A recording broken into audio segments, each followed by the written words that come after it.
Principal, Professor Dr. Rama ma'am, we eagerly await the wisdom you will share with us today. I hereby invite you to grace us with your presence and to shed light on the importance of today's event. Your blessings would embrace this event with positivity and goodness. आप सभी को नमस्ते। आप लोग सचमुच आज बहुत सौभाग्यशाली हैं कि डॉक्टर विकास दिव्य कीर्ति ने इतने बिजी शेड्यूल में से अपना टाइम निकाला। डॉक्टर विकास हंसराज कॉलेज में हम हमेशा आपका वेलकम करते हैं, हार्दिक अभिनंदन करते हैं, क्योंकि आप हमें इस परिवार के सदस्य लगते हैं। आप विकास जी को सुनते हैं और इनके मोटिवेशनल लेक्चर्स की आप वीडियो भी सुनते होंगे, लेकिन आप में से कितने बच्चों ने 12th फेल मूवी देखी है? कितने बच्चों ने देखी है? देखिए, आपकी भूमिका देखकर और फिर मैंने डॉक्टर विकास से कहा, बल्कि आज आप सारे स्टूडेंट से कह रहे हैं, उसमें हमने इनकी भूमिका देखी। अब हम उस दिन का इंतजार कर रहे हैं जब आप में से कोई विद्यार्थी आगे आए और डॉक्टर विकास दिव्य कीर्ति पर एक मूवी बनाए। वो बहुत जल्दी बनेगी। तो इसी आशा और विश्वास के साथ डॉक्टर विकास, आपका हंसराज कॉलेज में बहुत बहुत अभिनंदन। ईश्वर आपको इसी तरह से हमेशा उत्साह दे, आपको ऊर्जा दे और आप हंसराज कॉलेज में इसी तरह से आते रहें। बहुत बहुत धन्यवाद। नमस्ते। आपने विकास सर को कई बार यूपीएससी पे चर्चा करते देखा होगा, सुना होगा, किंतु आज का विषय थोड़ा अलग है। हमें अपने पिछले कल को भूलकर एक बेहतर भविष्य की ओर आगे बढ़ना चाहिए। मैं विकास सर को इस मंच पर आमंत्रित करना चाहूँगी कि वो इस कथित विषय पर अपने विचार प्रदर्शित करें और हमारा मार्गदर्शन करें।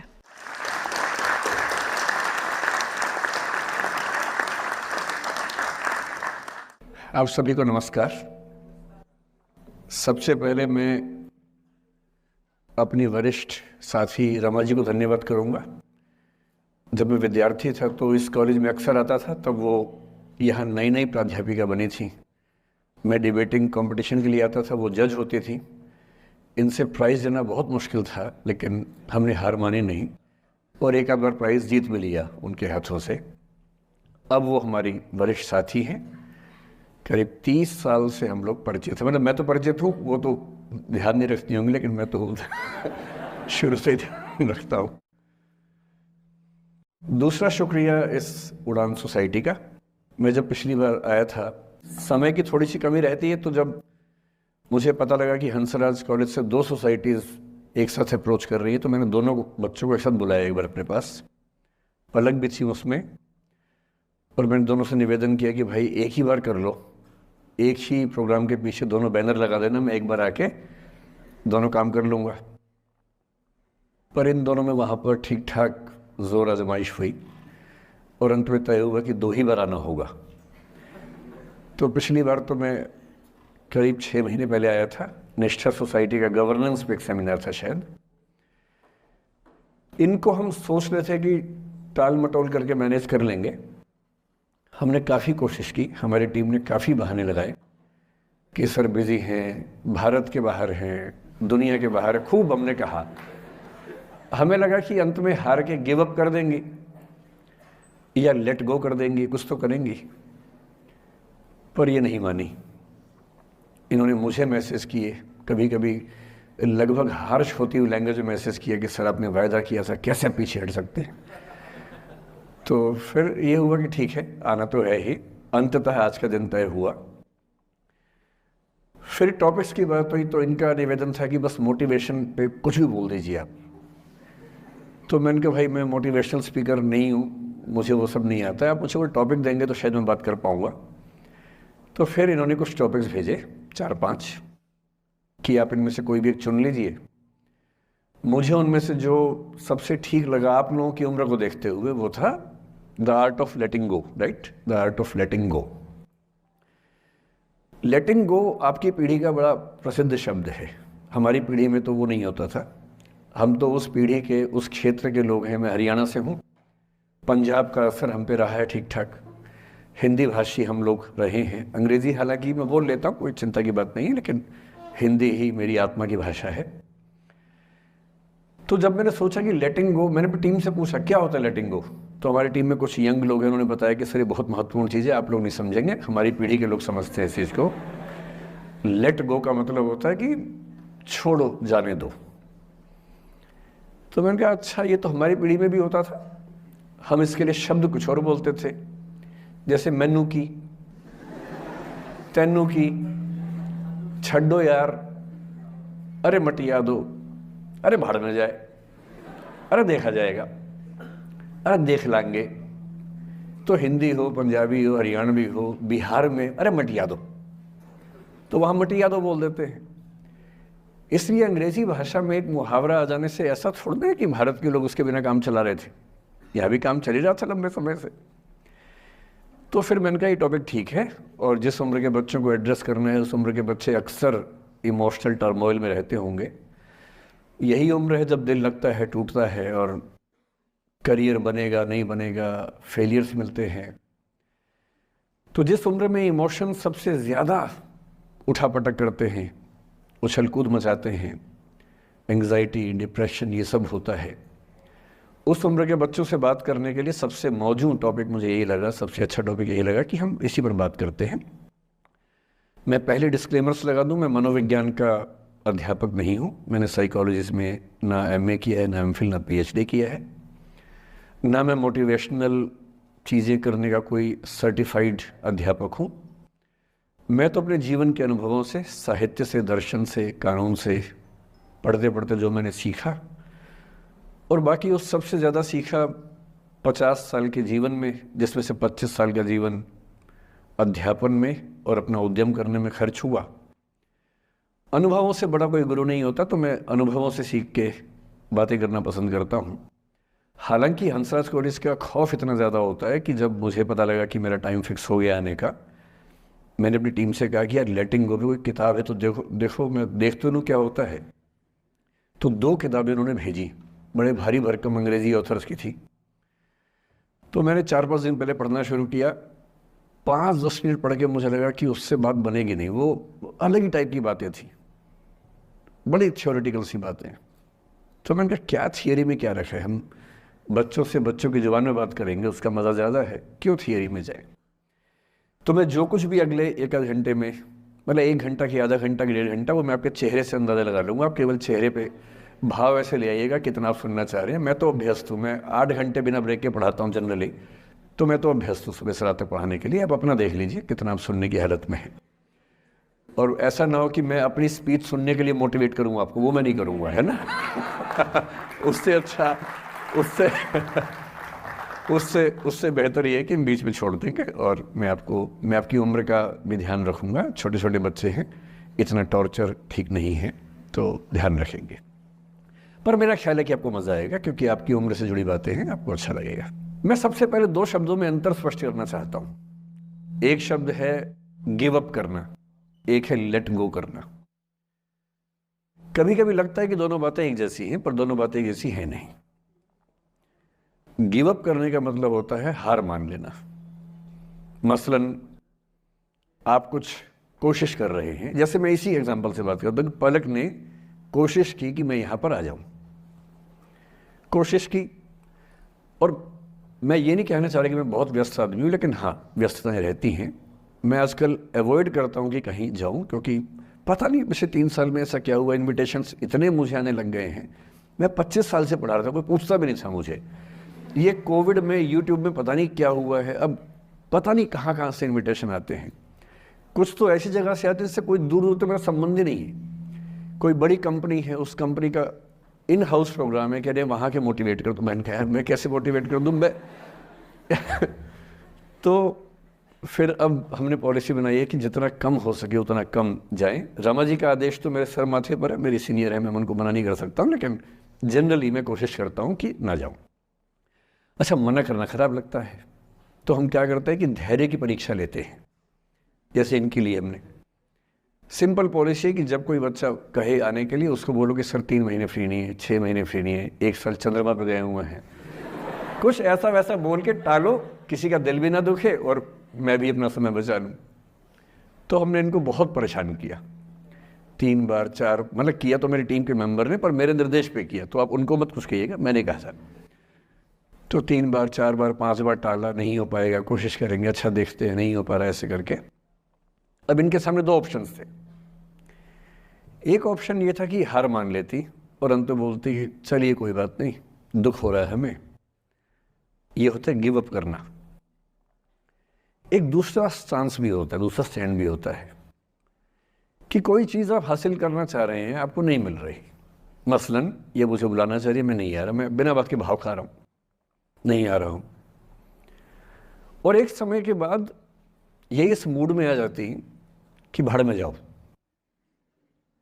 नहीं यार तो भाड़ में जाओ, तुम जैसे बहुत देखे हैं, एक ढूंढेंगे 100 मिल जाएंगे तुम्हारे जैसे, क्या समझते हो अपने आप को। और फिर मैं कहता मैं आना चाहता हूँ, कहते नहीं हम नहीं बुलाएंगे आपको। ये होता है लेट गो करना। क्यों किसी को इतना भाव देना है भाई? अगर कोई चीज़ नहीं हासिल हो रही तो भाड़ में जाए, क्यों किसी के लिए फ्रस्ट्रेशन झेलनी है, क्यों परेशान होना है? गिव अप करने में और लेट गो करने में इतना ही अंतर है कि आपने हार मान ली या आपने जेहन से निकाल दिया, दिमाग से ही निकाल दिया।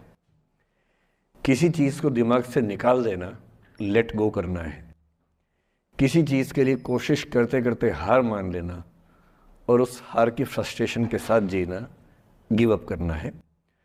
मुझे खुशी है कि आपकी मोटिवेशनल सोसाइटी के मेंबर्स कम से कम गिव अप नहीं करते। अच्छा वो लेट गो भी नहीं किया मुझे, वरना मेरा सम्मान बच गया। और ये अच्छा है कि इसी विषय पर हम बात करना चाह रहे हैं।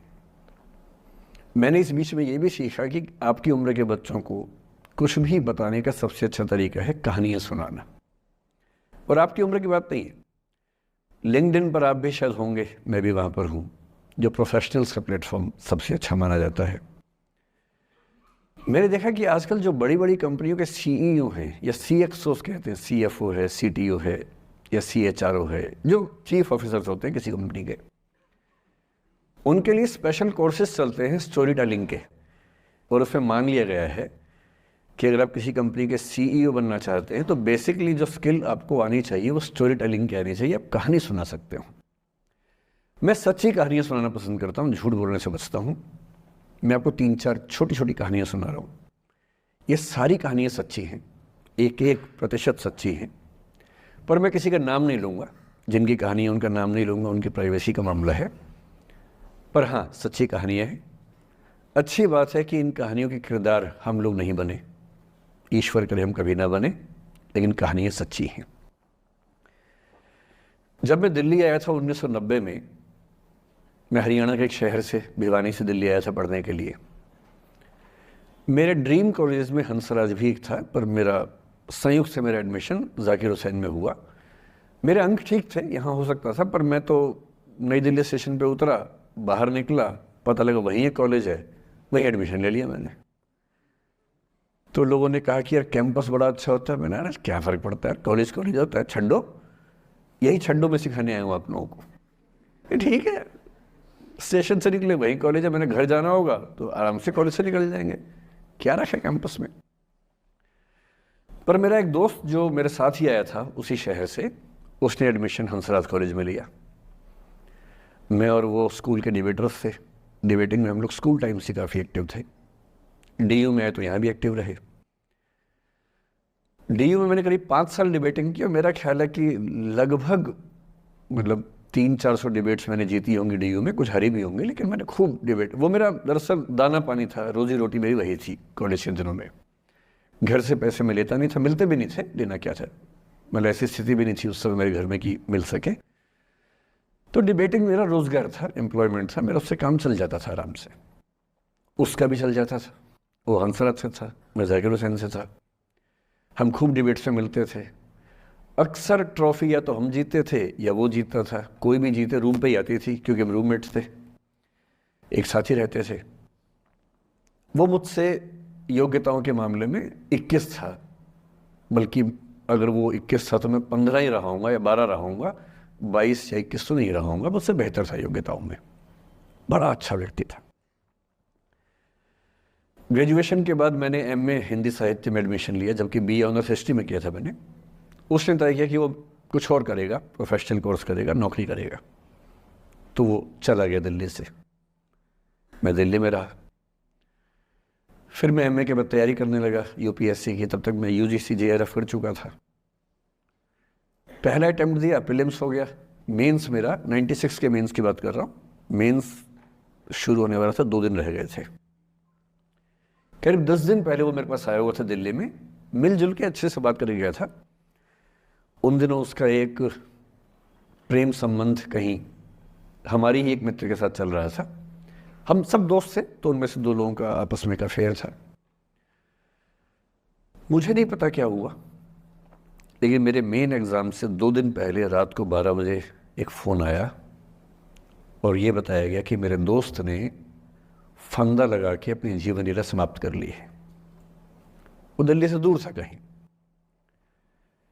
और जिस व्यक्ति के बारे में मेरी राय ये थी कि उतना जीवट वाला व्यक्ति कोई हो नहीं सकता, जो ज़िंदगी से हार सकता ही नहीं, जिसके होने से कई लोग हमेशा जीता हुआ महसूस करते हैं, वो चुपचाप एक बंद कमरे में ज़िंदगी से हार गया। मैं आज तक नहीं समझ पाया कि ऐसा कैसे हुआ।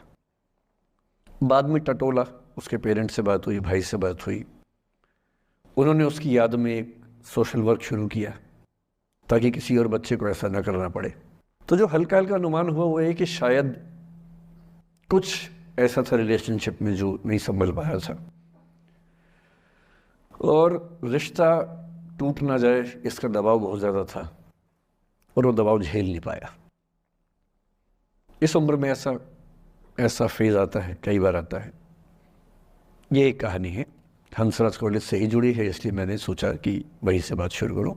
नाम जैसा कि मैंने कहा मैं नहीं बताऊंगा, तो नाम बताने का मतलब भी नहीं। और वो जिसकी मैं कहानी सुना रहा हूँ, आप लोगों के जन्म से पहले की बात है। आप तो सब 21वीं सदी वाले बच्चे होंगे ना, जेन ज़ी होंगे आप सब लोग, तो ये तो बहुत पुरानी बात है। एक दूसरी कहानी सुनाता हूँ। मैं आपको 2-3 कहानियाँ सुनाऊंगा, फिर उन सबका सार निकाल लेंगे एक साथ हम लोग। दूसरी कहानी ये है कि जब मेरा सिलेक्शन हो गया 97 में, मतलब 96 अटेम्प्ट में पहली बार में मेरा सिलेक्शन हो गया था, मैं एक्सटेंशन लेके तैयारी कर रहा था, और डीयू में मैं पढ़ा भी रहा था उस समय।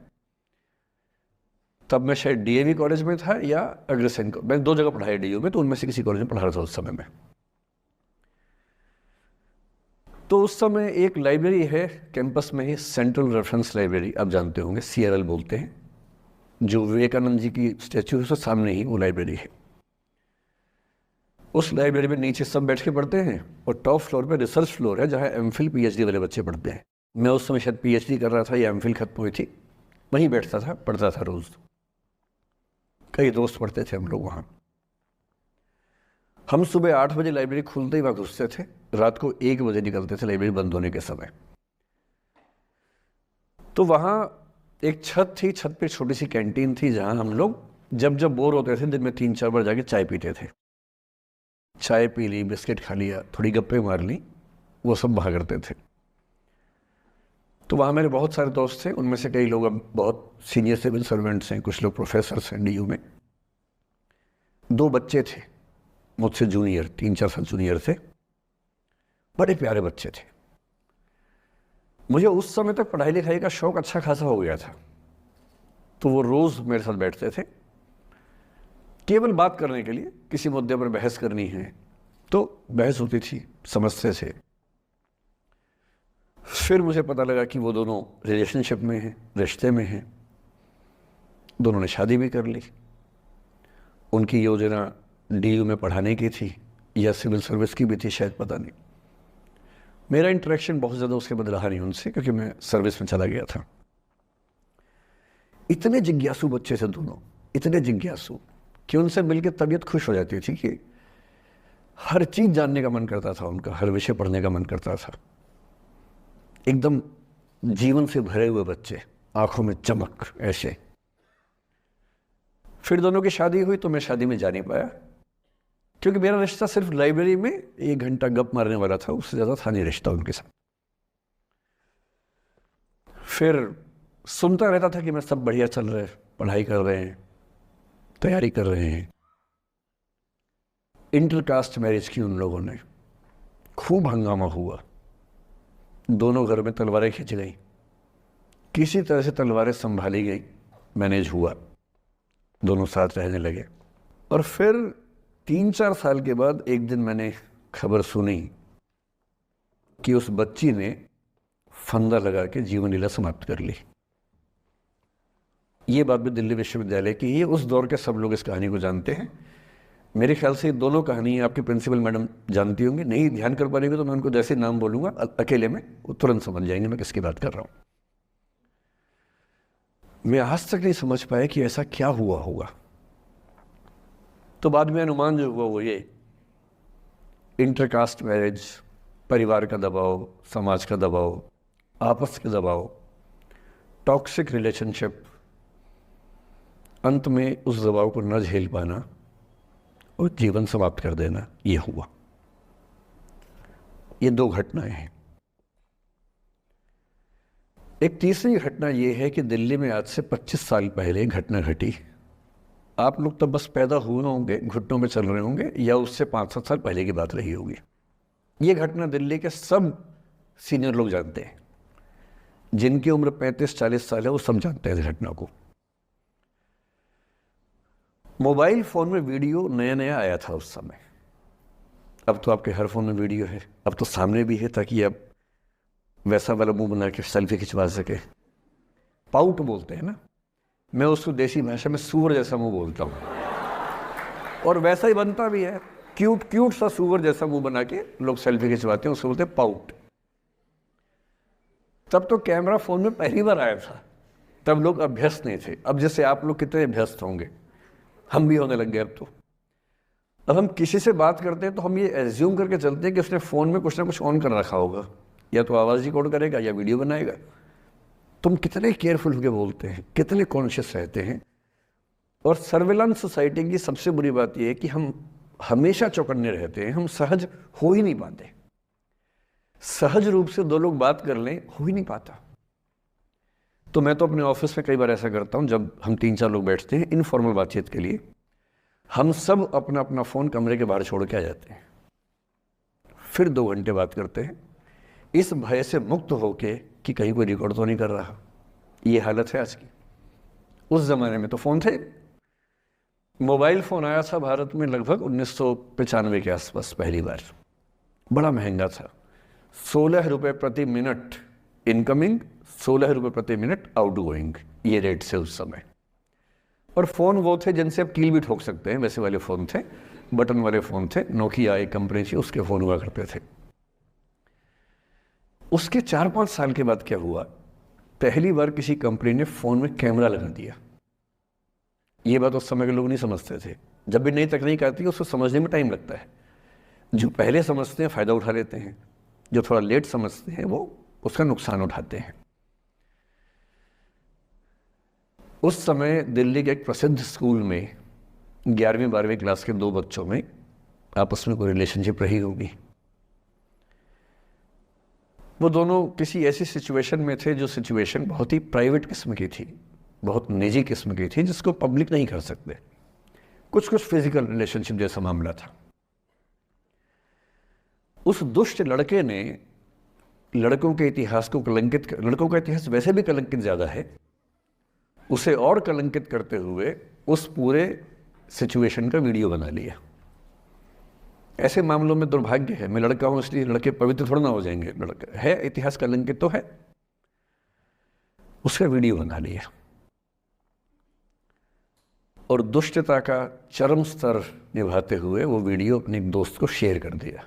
ये कहे कि किसी और को दिखाना मत, जैसा कि होता है अफवाहों की दुनिया में।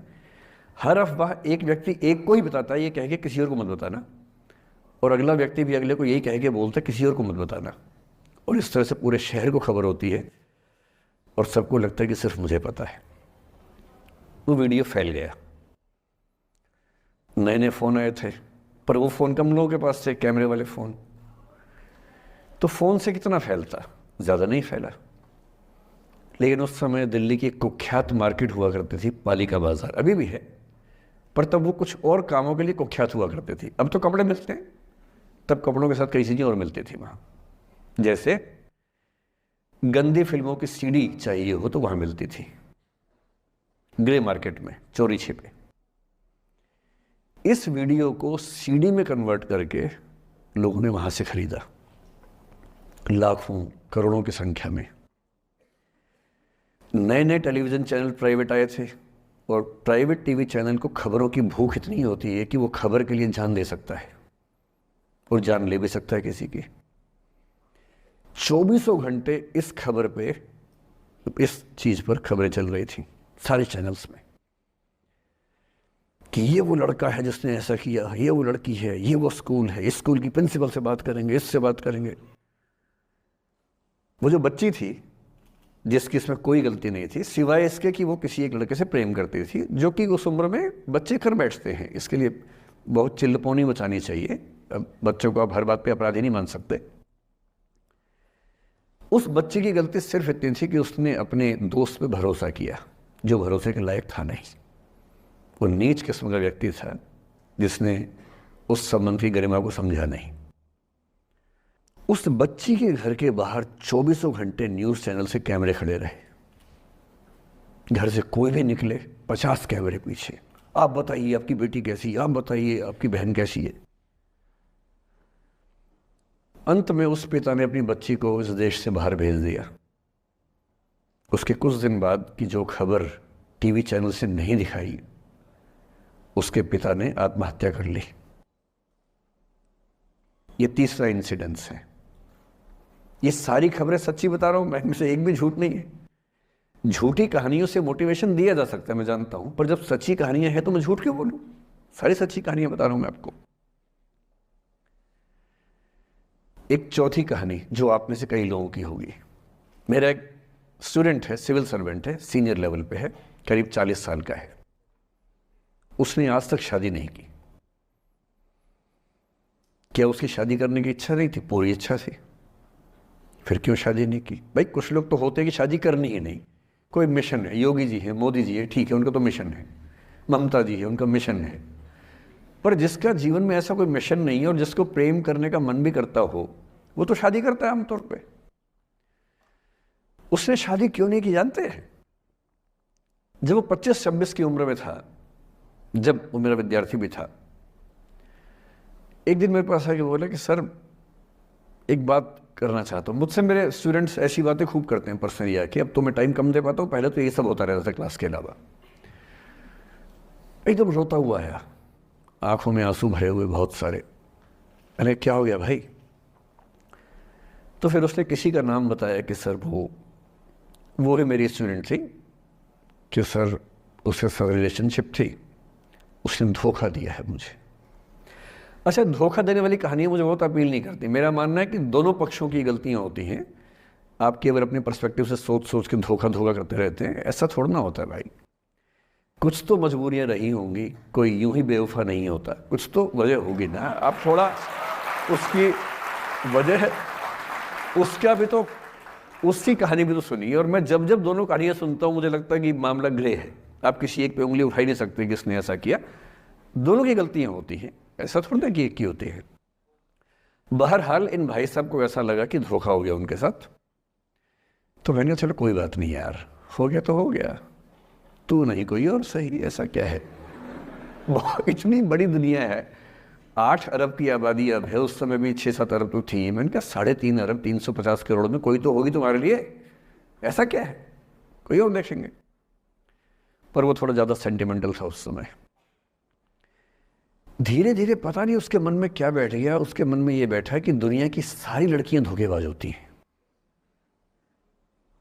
ऐसे मूर्खों की कमी नहीं है दुनिया में, ऐसे बहुत मूर्ख हैं। दर्शन की दुनिया में इसे अवैध सामान्यीकरण कहते हैं, इलिसिट जनरलाइजेशन। इसका मतलब बहुत छोटे सैंपल के बेस पे ये समझ लेना कि ये थियरी पूरे ब्रह्मांड पर लागू होती है। एक लड़की ने धोखा दिया, मान लीजिए धोखा दिया, धोखा इसने दिया कि उसने दिया कि किसी ने दिया, जो भी कहानी हो, एक सैंपल से ये मान लेना कि सब ऐसे होते हैं। और उसके बाद से उसने कम से कम 10 बार कोशिश की, 10 लोगों से मिला, बातचीत की शादी के लिए। डेटिंग तो क्या करेगा 40 की उम्र में, लेकिन हाँ बातचीत करके देखा कि शायद रुचियाँ मिल जाएं, स्वभाव मिल जाए तो शादी के बारे में सोचें। हर बार 3-4-5 मीटिंग के बाद वापस हट जाता है। अब तो मैंने पूछना बंद कर दिया है। जब तक मैं पूछता था, बोलता था कि सर 3-4 मीटिंग के बाद लगता है कि ये भी वैसी ही है। मैंने कहा भूल जाओ भाई, उससे भूल जाओ, बात खत्म हो गई। उसके बच्चे घूम रहे हैं आजकल स्कूल में, अब तुम कम से कम शादी तो कर लो। वो भाई साहब आज तक अकेले हैं और अब तो बाज़ार में मूल्य भी कम हो गया उनका, अब विकल्प भी ज़्यादा नहीं मिलते हैं। अब जो विकल्प मिल रहे हैं वहाँ उसकी रुचि और कम हो गई है, तो पूरी संभावना है कि वो जीवन अकेले ही गुजरेगा अब उसका। एक अंतिम एग्जाम्पल देके फिर मैं निष्कर्ष की तरफ बढ़ूँगा। मैं एक IAS ऑफिसर को जानता हूँ, 2 IPS को जानता हूँ, बहुत योग्य लोग, देश के सबसे अच्छे संस्थाओं से पढ़े हुए लोग, प्रॉपर IAS प्रॉपर IPS में नौकरी करने वाले लोग, और इन तीनों ने अपना जीवन समाप्त कर लिया नौकरी में रहते हुए। क्यों? क्योंकि नौकरी और घरेलू जो दुविधाएं थी उनको झेल नहीं पा रहे थे, ना झेल पा रहे थे, ना भूल पा रहे थे, लेट गो नहीं कर पाए तो गिव अप कर दिया। और इसलिए मुझे अक्सर लगता है कि जितनी चीज़ें हम सिखाते हैं बच्चों को, हिस्ट्री, इकोनॉमिक्स, लिटरेचर, वो सब ठीक है, उनका भी महत्व है। शायद उससे ज़्यादा महत्व इस चीज़ का है कि ये समझें कि अपने इमोशंस को कैसे मैनेज करना है। जब जीवन में ऐसा लगे कि सब खत्म हो गया है, जब जीवन में लगे कि बहुत टॉक्सिक किस्म की लाइफ हो गई है, उससे बाहर कैसे निकलें, शायद ये सबसे महत्वपूर्ण लेसन होता है जो हम सबको सीखना चाहिए। मैंने कहीं से सीखा नहीं है, ना मैंने ऐसी किताबें पढ़ी हैं, हालांकि मैंने 2 किताबें मंगवाई हैं पिछले हफ्ते, पढ़ी नहीं है अभी तक, तो मैं किताबों के बेस पे नहीं जानता कैसे सीखते हैं, लेकिन ज़िंदगी से तुम सीख सकते हैं। इन कहानियों का सबका एक ही सार है, वजह अलग अलग है। एक व्यक्ति ने इसलिए अपना जीवन समाप्त किया कि वो रिश्ता उसके हाथ से छूट रहा था। एक ने इसलिए जीवन समाप्त किया कि ये रिश्ता बन गया था पर समाज के दबाव, घर के दबाव मैनेज नहीं कर पाए। एक ने ज़िंदगी भर शादी नहीं की सिर्फ इसलिए कि वो पुरानी यादों को भूल नहीं पाया। अरे एक बार गलती हो गई तो हो गई, आगे तो संभावना जीवन में है भाई, क्यों इतना हावी रखना है उसी दिमाग के ऊपर। कुछ लोग देश की सबसे अच्छी नौकरी में होकर हर पैमाने पर सफलता की हर कसौटी पे खरा उतरने के बाद जीवन नहीं बचा पाए, क्योंकि दूसरों की नज़र में आप बहुत सफल हो जाए, अपनी नज़र में शून्य हो, तो फिर जीवन कैसे बने, जीवन कैसे बचे। इन सारी कहानियों का मूल भाव एक ही है, अगर आप खुद को हैंडल नहीं कर सकते तो दुनिया को क्या हैंडल करेंगे। दुनिया को हैंडल करने से पहले खुद को हैंडल करना सीखना पड़ता है, और उसका सबसे आसान जो रामबाण उपाय है उसको बोलते हैं द आर्ट ऑफ लेटिंग गो, जाने दो। वो अफसाना जिसे अंजाम तक लाना ना हो मुमकिन, उसे एक खूबसूरत मोड़ देकर छोड़ना अच्छा। साहिर ने लिखा, प्रेम की दुनिया के बारे में साहिर से अच्छा कौन लिखेगा। तारुफ समझते, तारुफ मतलब परिचय, इंट्रोडक्शन। कहते तारुफ रोग बन जाए तो उसको भूलना बेहतर। अरे परिचय हुआ किसी से, आपकी भाषा में इंट्रो हुआ, यही बोलते हो ना आप लोग, इंट्रो हो गया, इंट्रो हुआ, दोस्ती हुई, बाद में लगा रहे यार ये तो ऊट पटांग आदमी है या ऊट पटांग लड़की है, छोड़ो फिर, ऐसा क्या लूट लेना है। तारुफ रोग बन जाए तो उसको भूलना बेहतर, ताल्लुक बोझ बन जाए तो उसको तोड़ना अच्छा। वो अफसाना जिसे अंजाम तक लाना ना हो मुमकिन, उसे एक खूबसूरत मोड़ देकर छोड़ना अच्छा।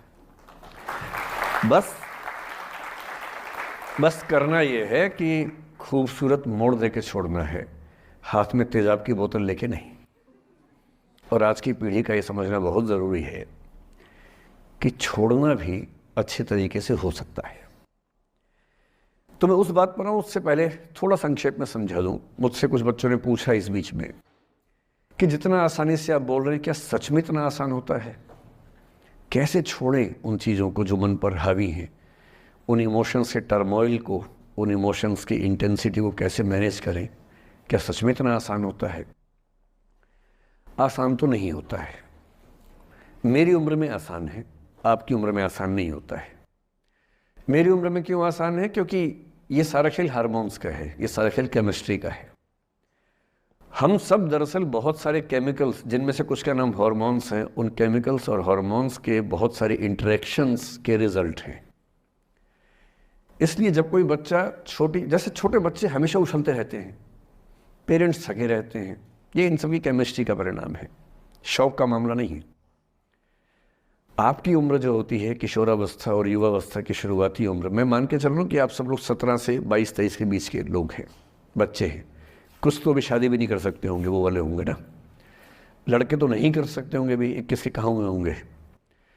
तो वो वाली उम्र आप लोगों की है। इस उम्र में इमोशंस का टर्मोइल, इस उम्र में इमोशंस का बिखराव इतना ज़्यादा होता है कि संभालना बड़ा मुश्किल होता है। जैसे जैसे आप मैच्योर होंगे, बड़े होंगे, बूढ़े होंगे, बूढ़े और मैच्योर काफ़ी हद तक समानार्थक शब्द होते हैं। बूढ़ा आदमी आमतौर पर मैच्योर हो ही जाता है, और जो मैच्योर हो जाता है उसको लोग बुढ़ा ही बोलते हैं, चाहे वो दोस्त हो आपका। तो मैच्योर होने के बाद मैच्योरिटी के कई लक्षण हैं, 10-20 लक्षण। उनमें से एक ये है कि आपके इमोशंस में इंटेंसिटी उतनी नहीं रह जाती जितनी बचपन में होती है। मसलन कोई आपका दोस्त आपसे कुछ खराब कह दे, आप 3-4 घंटे बेचैन रहेंगे, बार बार मैसेज टाइप करेंगे, फिर डिलीट करेंगे, फिर टाइप डिलीट, वो भी टाइप डिलीट चल रहा है। एक दिन हो गया बात हुए, ना वो पढ़ पा रहे हैं ना आप पढ़ पा रहे हैं, बेचैनी चरम पे है। अब इतना ही मामला है, नाक का सवाल है कि पहले कौन झुकेगा। सारे संबंधों में स्तर इसी बात से तय होता है कि पहले कौन झुकेगा, और जो एक आध बार झुक गया वो जिंदगी भर झुकता है उसके बाद। इससे लोग शुरू में बहुत केयरफुल होते हैं कि झुकना नहीं है। 3-4 ज्ञानी पीछे बैठे ही होते हैं कि नहीं झुकना नहीं है, वो झुकेगा, वो झुकेगी, तू क्यों झुकेगा। इन ज्ञानियों से बचना बहुत ज़रूरी है, ज़िंदगी जहर बना देंगे आपकी। अब दोनों ईगो फाइट कर रहे हैं कि पंजा किसका गिरेगा, इस पर फाइट चल रही है। 2 दिन हो गए, 3 दिन हो गए, उसके बाद एक आध आदमी पिघल जाता है, उसको लगता है भाड़ में जाए यार, बात ही नहीं हो पा रही, तुम ईगो कर रहे हो। फिर वो फ़ोन मिलाता है, ये भी फ़ोन की इंतज़ार में 3 दिन से सो भी नहीं रहा बेचारा। हीरो बेशक बन ले पर बेचैन तो भाई। खटाक से फ़ोन उठता है, अब दोनों कान में फ़ोन लगा के रखिए, कोई नहीं बोल रहा, चुप। क्या बातचीत चल रही है सोचिए, एक भी शब्द नहीं, एकदम चुप। थोड़ी देर के बाद कंफर्म करने के लिए कि है भी या नहीं, एक बोलता है हेलो, वहाँ से आवाज़ आती है कोई एक मैं थोड़ा ऐसी जोकर टाइप की बात करता हूँ, मुझे मोटिवेशनल स्पीकर ना समझे आप लोग, मैं ऐसी हंसी मजाक ही करना आता है मुझे, वही मैं करता हूँ। लेकिन इससे आप ये ना सोचिए कि मुझे पढ़ाना नहीं आता, मैं पढ़ा भी लेता हूँ इसके लिए मुझे वो भी आता है, लेकिन अभी क्योंकि आप बच्चे छोटे हैं तो मैं आपके साथ वैसी बात ही कर रहा हूँ। अब ये सब चल रहा है। अब इसमें अगर कोई एक व्यक्ति झुक गया, बात आगे हो गई तो हो गई, वरना कई रिश्ते ऐसे भी होते हैं जो इसी बिंदु पे खत्म हो जाते हैं कि तेरा भाई नहीं झुकेगा, भाभी झुकेगी, और उधर जीजू झुकेंगे, दीदी नहीं झुकेगी, जीजू झुकेंगे, दीदी क्यों झुकेगी, और ना जीजू झुक रहे ना भाभी झुक रही और उस चक्कर में जो अभी बेचारा रिश्ता बना भी नहीं था, वही वो ज़मींदोज़ हो गया, वही वो ख़त्म हो गया। पर ठीक है, हो गया तो हो गया, भाड़ में जाए, ऐसा क्या है, डर किस बात का है इसमें। लेकिन मैं फिर भी आपसे कहूँगा, मेरी उम्र में क्या होता है, जैसे मुझे कोई फ़ोन करे कि मैं आपसे बहुत नाराज़ हूँ, तो मैं कहता हूँ अच्छा ठीक है, कल बात करेंगे। नहीं, मैं आपसे बहुत नाराज़ हूँ, मेरा दिल टूट गया है। मैं कहता हूँ देखो मुझे नींद आ रही है अभी, let me sleep, we will talk tomorrow. You just do one thing, write down all the points and we will discuss in the morning. When I come to office, you come to my cabin and we will discuss. Don't worry, I'll find out the solution for you. कह रहे हैं आप कैसी बात कर रहे हैं, मैं ना सो पा रहा हूँ ना मैं जाग पा रहा हूँ। तो मैंने कहा दैट इज योर प्रॉब्लम। मैं तो सो भी रहा हूँ जाके, ये तो कोई दिक्कत नहीं हुई भाई। तो मैं तो ऐसा हो चुका हूँ कि दुनिया में कुछ भी हो जाए मुझे टाइम पे नींद आ जाती है, कुछ भी हो जाए। मतलब एक आध, अब जैसे मेरी माता जी की मृत्यु हुई तो मुझे नींद नहीं आई कुछ दिनों तक, ठीक बात है, नहीं आनी चाहिए उस समय, तब भी आ गई तो फिर इंसान और पत्थर पे क्या अंतर बचा, सीधी सी बात है। But keeping aside those rare instances, कोई कुछ भी कर ले हमें तो बढ़िया नींद आती है। और मैं ये कहना चाह रहा हूँ, मैंने ये सीखा है अपने पिताजी से और सीख सकते हैं इसको, ये केवल तुक्के की बात नहीं है, सीख सकते हैं। मेरे जो पेरेंट्स हैं, पिताजी और माँ, वो एक अनूठा कॉम्बिनेशन है। अच्छा, किसी शादीशुदा जोड़े से अकेले में बात करके देखिए, जब वो कंफर्टेबल हो आपके साथ, आप उनको बोलिए कि मुझ में और मेरी पत्नी में या मुझ में और मेरे पति में ज़्यादा चीज़ें मैच नहीं होती हैं। सीरियस होकर बोलना, मजाक के मूड में नहीं, सीरियस मुंह बना के बोलिए, थोड़ा भरोसे में लेके। दुनिया का हर जोड़ा आपसे बोलेगा आप में तो फिर भी कुछ मैच होता है, हम में तो कुछ मैच नहीं होता, एक भी मैच। सारे जोड़े ऐसे ही चल रहे हैं, सबको लगता है कि उसका घर बढ़िया चल रहा है, मेरा ही ठीक नहीं चल रहा, क्योंकि उसका घर आपने फेसबुक पे देखा है, अच्छी अच्छी फोटो देखी हैं। 24 घंटे में से जो 2 अच्छे मिनट आए थे उसमें ली गई 25 फोटो में से बेस्ट फोटो फेसबुक पे आई थी, और अपने घर में आप बाकी 24 घंटे में से 2 मिनट छोड़ के बाकी देख रहे हैं। तो दूसरे का घर हमेशा अच्छा लगता है कि यार लाइफ हो तो उनके जैसी हो। तो हमारे माता पिता भी स्वभाव उनका भी थोड़ा अलग रहा, सबका है, हमारा भी है। तो मेरे पिताजी हैं मस्त मौला आदमी, जैसे कबीरदास एकदम फक्कड़ मस्त मौला आदमी, भाड़ में जाए दुनिया उस मूड में रहते हैं, नुकसान हो जाए भाड़ में जाए। गीता का सार उन्होंने अपने मन में बिठा लिया है। उनका बड़े से बड़ा नुकसान हो जाता है तो क्या बोलते हैं, हमारा क्या था जो लाए थे, जो लिया यहीं से लिया, जो दिया यहीं दिया, साथ लेके क्या जाना है, बात खत्म, कोई टेंशन ही नहीं उनको। और बाकी सब लोग टेंशन में कि अब क्या करें, ये हो गया वो हो गया, कैसे मैनेज करें। मेरी माँ को तनाव हो जाता था, और जब पिताजी ऐसे हो तो माँ को तनाव होगा, सीधी सी बात है। अगर माँ वैसी होती पिताजी तनाव में रहते हैं, तो सामान्य बात है। जब घर में एक व्यक्ति मस्त मौला हो तो बाकी लोग तनाव तो फिर बांटेंगे ना आपस में। वो बड़ा तनाव में रहती थी, उनको घर की चिंता, बच्चों की चिंता बहुत सताती थी। पिताजी भी चिंतित थे बच्चों को लेकर, जैसे कोई पिता होता है, पर उनकी नेचर थी कि ठीक है देख लेंगे जो होगा, अरे देख लेंगे, अरे भाड़ में जाओ, उस मूड में रहते हैं, आज भी रहते हैं। मेरी माँ 73 की उम्र से कुछ महीने पहले चल बसी, उनका जीवन समाप्त हुआ। मतलब मुझे नहीं पता कि जीवन क्यों समाप्त होता है, क्योंकि बड़े बूढ़े कहते हैं कि हर व्यक्ति की सांस का इतिहास है, सांसें लिखी हुई हैं ईश्वर ने, उतनी सांसें मिलेंगी। मुझे बहुत भरोसा इस बात में है नहीं, क्योंकि भगवान ऐसा क्यों करेगा कि जापान में सांसें ज़्यादा लिखेगा और अफ्रीका में कम लिखेगा, भगवान ऐसा क्यों करेगा। और अगर सांसें पहले से लिखी हुई हैं तो हमारी जीवन प्रत्याशा क्यों बढ़ती जा रही है। अगर सांसें पहले से फिक्स हैं तो आज़ादी के समय से लेकर आज के 70 साल में जीवन प्रत्याशा लगभग 2.5-3 गुना बढ़ गई। और हम ये भी कहते हैं कि लोग खराब हैं। अगर लोग बुरे हैं तो जीवन छोटा होना चाहिए कर्मों के हिसाब से। लोग खराब हैं और जीवन बड़ा होता जा रहा है। तो मुझे उन मान्यताओं में बहुत भरोसा है नहीं कि सांसें लिखी हुई हैं। अगर सांसें लिखी होती तो मनुष्य की औसत आयु 25 साल से ऊपर नहीं होनी चाहिए थी, 25-30 मैक्सिमम। और हम 70-80 साल धूमधाम से जी रहे हैं, जिसका मतलब है कि ये भगवान से ज़्यादा इंसान ने लिखा है, मेडिकल साइंस ने लिखा है, वैज्ञानिकों ने लिखा है। और मैं ऐसा व्यक्ति हूँ, मैं बहुत धार्मिक व्यक्ति हूँ नहीं, और मैं इसको छिपाता भी नहीं हूँ। मैं बहुत छिप छिप के बहुत जी लिया। अब मैंने ठान लिया कि मैं जैसा हूँ वैसा रहूँगा। ना मुझे किसी पार्टी से मतलब है, ना किसी विचारधारा से मतलब है। मैं विचार वाला आदमी हूँ, धारा वाला नहीं हूँ। जिसको धारा में बहना है बहे, हम तो अकेले चलेंगे, विचार के साथ चलेंगे। जो ठीक लगता है वो बोलेंगे और वैसे ही रहेंगे। हाँ, गलत बोलने से बचता हूँ, किसी के बारे में गलत बोलना मुझे अच्छा नहीं लगता है, लेकिन जो सही लगता है वो तो बोलूँगा ना भाई। मेरे पिताजी 81 साल के हैं, अभी 81 साल के हुए कुछ दिन पहले, और एकदम मस्त 70-80 साल धूमधाम से जी रहे हैं, जिसका मतलब है कि ये भगवान से ज़्यादा इंसान ने लिखा है, मेडिकल साइंस ने लिखा है, वैज्ञानिकों ने लिखा है। और मैं ऐसा व्यक्ति हूँ, मैं बहुत धार्मिक व्यक्ति हूँ नहीं, और मैं इसको छिपाता भी नहीं हूँ। मैं बहुत छिप छिप के बहुत जी लिया। अब मैंने ठान लिया कि मैं जैसा हूँ वैसा रहूँगा। ना मुझे किसी पार्टी से मतलब है, ना किसी विचारधारा से मतलब है। मैं विचार वाला आदमी हूँ, धारा वाला नहीं हूँ। जिसको धारा में बहना है बहे, हम तो अकेले चलेंगे, विचार के साथ चलेंगे। जो ठीक लगता है वो बोलेंगे और वैसे ही रहेंगे। हाँ, गलत बोलने से बचता हूँ, किसी के बारे में गलत बोलना मुझे अच्छा नहीं लगता है, लेकिन जो सही लगता है वो तो बोलूँगा ना भाई। मेरे पिताजी 81 साल के हैं, अभी 81 साल के हुए कुछ दिन पहले, और एकदम मस्त मौला आदमी है, मुझसे ज़्यादा युवा हैं। मैं 50 साल का बूढ़ा हूँ, वो 81 साल के युवा हैं। उनके चेहरे की चमक, मतलब कई ट्यूबलाइट फेल है उनके सामने, ऐसी चमक चेहरे पर रहती है।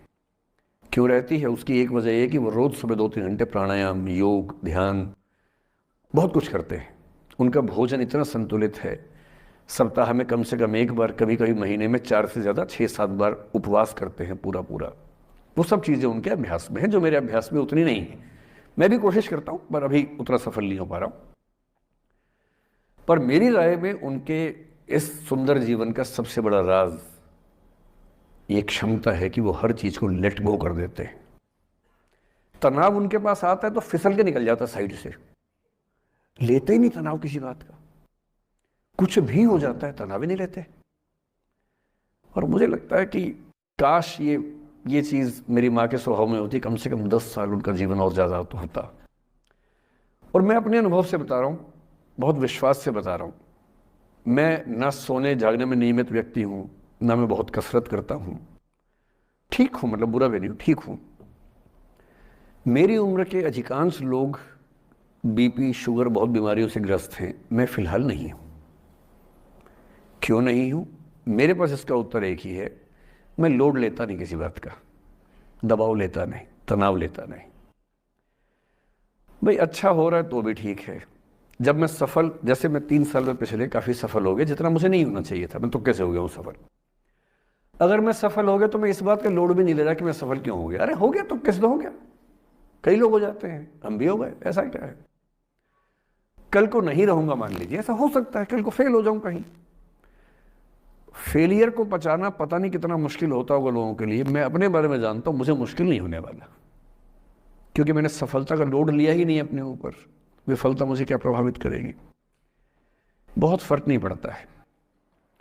और मैं दावे से कह रहा हूं कि यदि ये टेम्परामेंट आपका हो, जो मेरे पिताजी से मैंने सीखा है, तो आप जिंदगी में सफल कितने होंगे वो एक अलग पैरामीटर है, पर आपकी जिंदगी शानदार होगी। और जितनी जिंदगी आपकी है, जितनी सांसें आप कहते हैं कि लिखी हुई हैं, गारंटी से कह रहा हूं कि 10 साल बढ़ जाएंगे।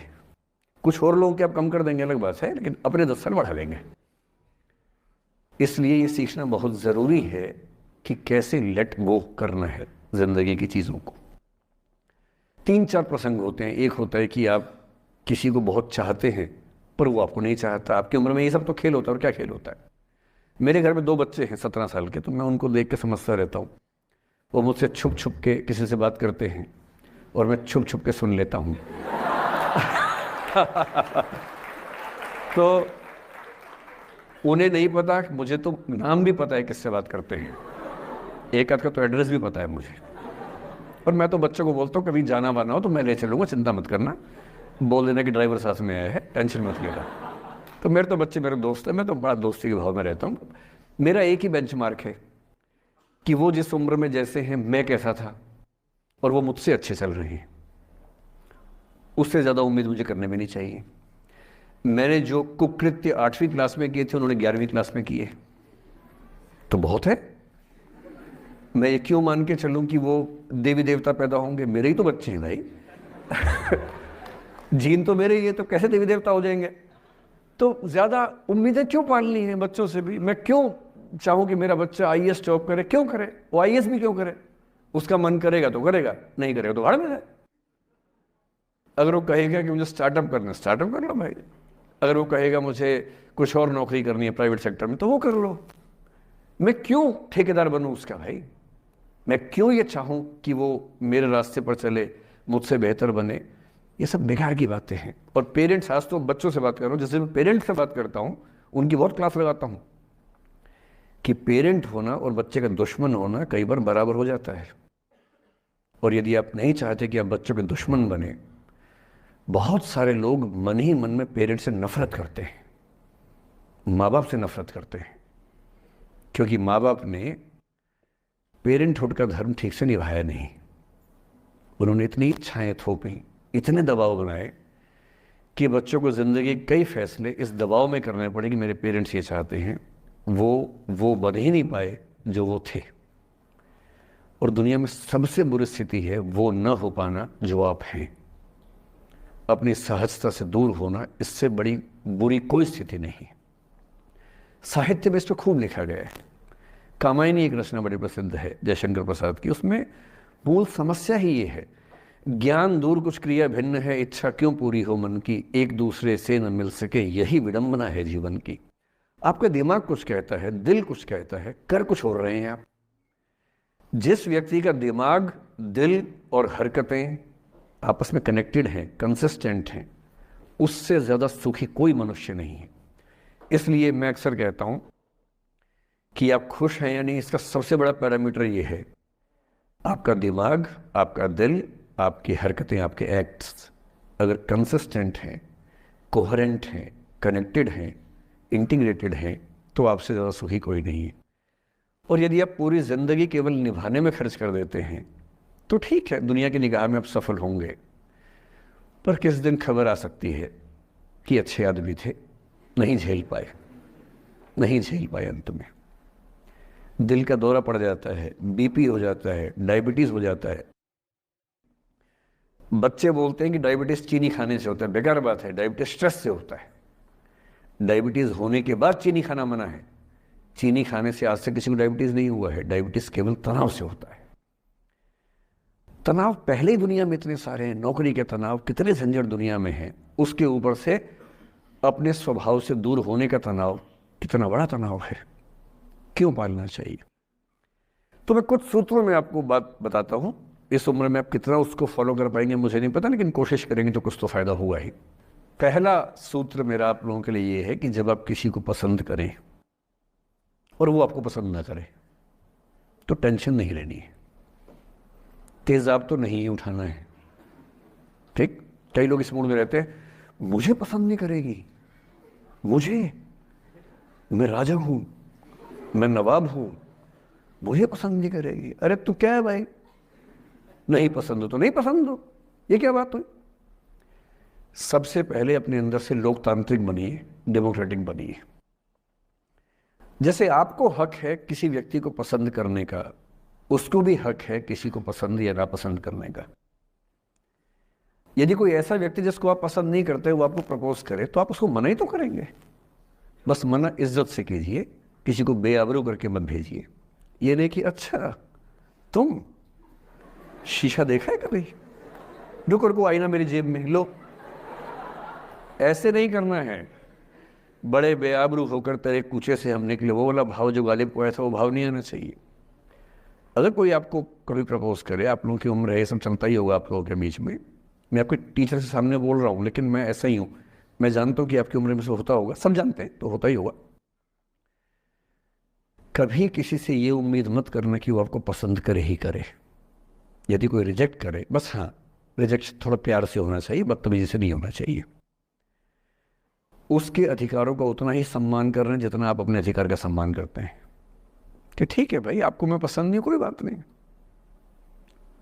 तू नहीं कोई और सही, कोई और नहीं कोई और सही, बहुत लंबी है जमी मिलेंगे लाख हंसी, इस जमाने में सनम तू अकेली तो नहीं। कितने लोग हैं दुनिया में, ऐसा क्या है?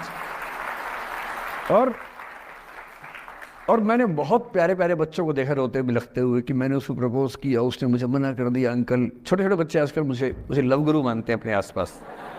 वो मेरे पास आके ऐसी ऐसी बातें बताते हैं, बड़ी क्यूट तोतली आवाज़ में, मैंने उसको प्रपोज किया, उसने मुझे ऐसे वाली आवाज़ में, एकदम रोते बिलखते हुए। तो मैं बोलता हूँ बधाई हो बहुत बहुत तुम्हें, कॉन्ग्रेचुलेशन।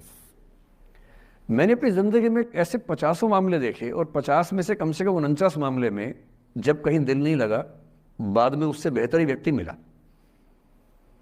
अगर कभी ऐसा हो ना, मन ही मन में बधाई देना अपने आप को कि बच गया।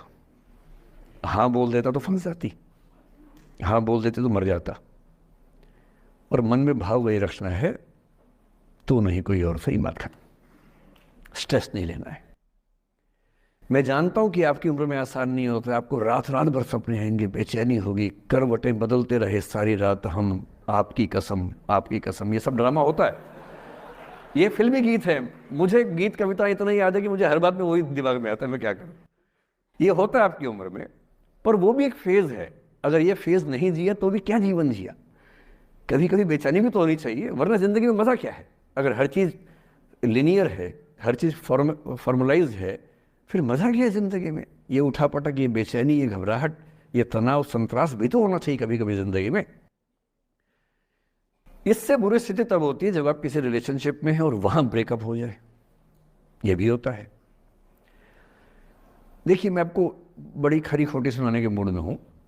जिस तरह का प्रेम आप लोगों की पीढ़ी में होता है, मैं ये नहीं कहता कि आपकी पीढ़ी खराब है, हर पीढ़ी ऐसी होती है। बस ये कि आपकी पीढ़ी को सुविधाएं ज़्यादा मिल गई हैं। हमारी पीढ़ी में ना चिट्ठी लिख के भेजनी पड़ती थी, बड़ा रिस्क होता था। चिट्ठी लिखो कागज़ पे, फिर एक डाकिया ढूंढो भरोसे का, तो भरोसे वाला कुरियर बॉय या कुरियर गर्ल जाके चिट्ठी वहीं दे के आए जहाँ हमने कहा है। ये भी डाउट कहीं किसी और को दे के आ जाए। या कबूतर से बात करो, कबूतर जा जा जा, पहले प्यार की पहली चिट्ठी साजन को दिया। कबूतर का क्या भरोसा किसको दे के आ जाए। लेकिन कितना तनाव था उस ज़माने में। आपके ज़माने में क्या है, सीधे व्हाट्सएप निकाला, खटाक से भेज दिया मैसेज,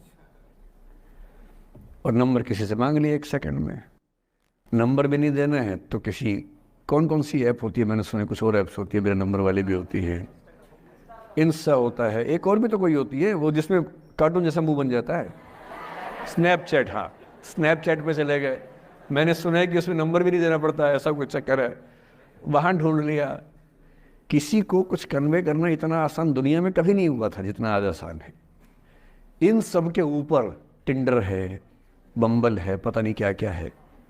राइट लेफ्ट करते जाना है, उसी में कहानी शुरू। पर ये कहानियाँ जितने हल्के तरीके से शुरू होती हैं, मैं दावे से कह रहा हूँ कि 100 में से 99 अट्रैक्शंस 1 से 2 महीने में खत्म हो जाते हैं। क्योंकि आप जिसके प्रति अट्रैक्टेड थे ना, वो तो उसका बाहर का परसोना था। जहाँ परिचय गहरा होता है, असलियत सामने आ जाती है। और जब असलियत सामने आती है, झेलना बड़ा मुश्किल होता है। आपके सपने टूट जाते हैं। आप जिस छवि पे दीवाने हुए थे, वो छवि तो सिर्फ छवि थी, वो तो इंसान नहीं था वैसा।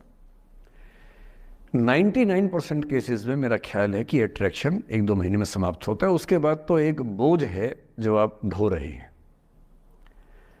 कभी कभी होता है कि दोनों का खत्म हुआ तो बात आसान है, कभी कभी किसी एक का खत्म होता है, एक का नहीं होता है, वहां मामला मुश्किल हो जाता है। तो ऐसा हो सकता है आपके जीवन में कि दूसरा साथी आपका ये कहे कि भैया देखो, मैं तुम्हारे साथ कुछ महीने से हूं, पर मुझे अब अच्छा नहीं लग रहा, मैं ब्रेकअप करना चाहता हूं। मैं आपसे ये निवेदन करूंगा कि ये मान के मत चलना कि उसने आपको धोखा दिया है, क्योंकि बच्चे तुरंत उस मुद्रा में आते हैं, अच्छा अब मैं कुल्हाड़ी उठा लूंगी, अब मैं तेजाब उठा लूंगा, तूने मुझे धोखा दिया है, तूने मुझे चीट किया है, you are a cheat, you are a liar, you are a पता नहीं क्या क्या। पता, इंग्लिश में गालियां बड़ी सुंदर देते हैं बच्चे। मैं ये कहना चाह रहा हूं कि इस बात की संभावना मान के चलिए कि हो सकता है कि आपके साथ 2 महीने रहने के बाद सच में उसको ये लग जाए कि आपके साथ ट्यूनिंग ठीक नहीं है, या आपको लग जाए कि आपकी ट्यूनिंग उस व्यक्ति के साथ ठीक नहीं है। और किसी मुर्दा को अपने पास पकड़ के रखना उसका मजा नहीं है। आप किसी को बांध तो लेंगे, पर जब उसका दिल आपके पास है ही नहीं, दिल विहीन लाश अपने पास टिका के रखना, एक मुर्दे को बांध के रखना, इससे बेहतर है जाने दो। बांधना नहीं, बांधते वो हैं जिनमें असुरक्षा बहुत ज्यादा होती है। उस असुरक्षा से बचने का उपाय खुद को बेहतर बनाना है। आप इतने बेहतर हो कि आपको चाहने के लिए हजारों लोग हो। क्यों आप इतना डिपेंडेंट होते हैं कि इस एक व्यक्ति के अलावा मेरा कोई है ही नहीं दुनिया में, ऐसा क्यों सोचना है। और ऐसे ही मामले में ये करना है वो अफसाना जिसे अंजाम तक लाना ना हो मुमकिन, उसे एक खूबसूरत मोड़ देकर छोड़ना अच्छा। और ये खूबसूरत मोड़ कैसे होगा? अगर कोई जाना चाह रहा है तो आपके पास 3 ऑप्शंस हैं। एक, ना उसको अच्छे से बात करे ना खराब से बात करे, न्यूट्रल होके जाने दे। एक, उसको धमकी दे, बर्बाद कर दूंगा, छोड़ूंगा नहीं, तो निकल के देख घर से, तेरे एड्रेस पता करवा लूंगा, मेरे साथ 50 दोस्त हैं, मेरे सारे आवारा हैं, सारे बेरोजगार हैं, सारे कुंठित लोग हैं, सारे गुंडे मवाली हैं, उनका धंधा यही है, तेरे पीछे छोड़ दूंगा सबको। एक ही तरीका है।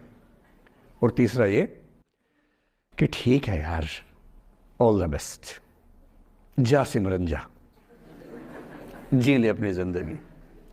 अरे ठीक है, हो सकता है मैं तुझे ठीक नहीं लगा, कोई बात नहीं, लेकिन किसी से मिलो तो बढ़िया से मिलना, तेरी ज़िंदगी अच्छी हो।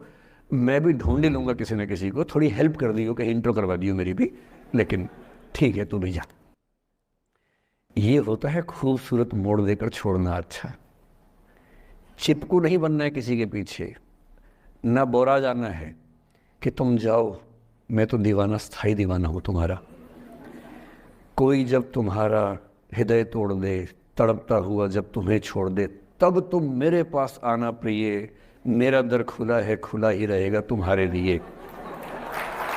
वाह। पहले के ज़माने में बेरोजगारी का ये लक्षण था। हम जब छोटे थे ये गाने सुनते थे, हम यही सुन के बड़े हुए कि ऐसे ही करना पड़ता है शायद प्रेम में।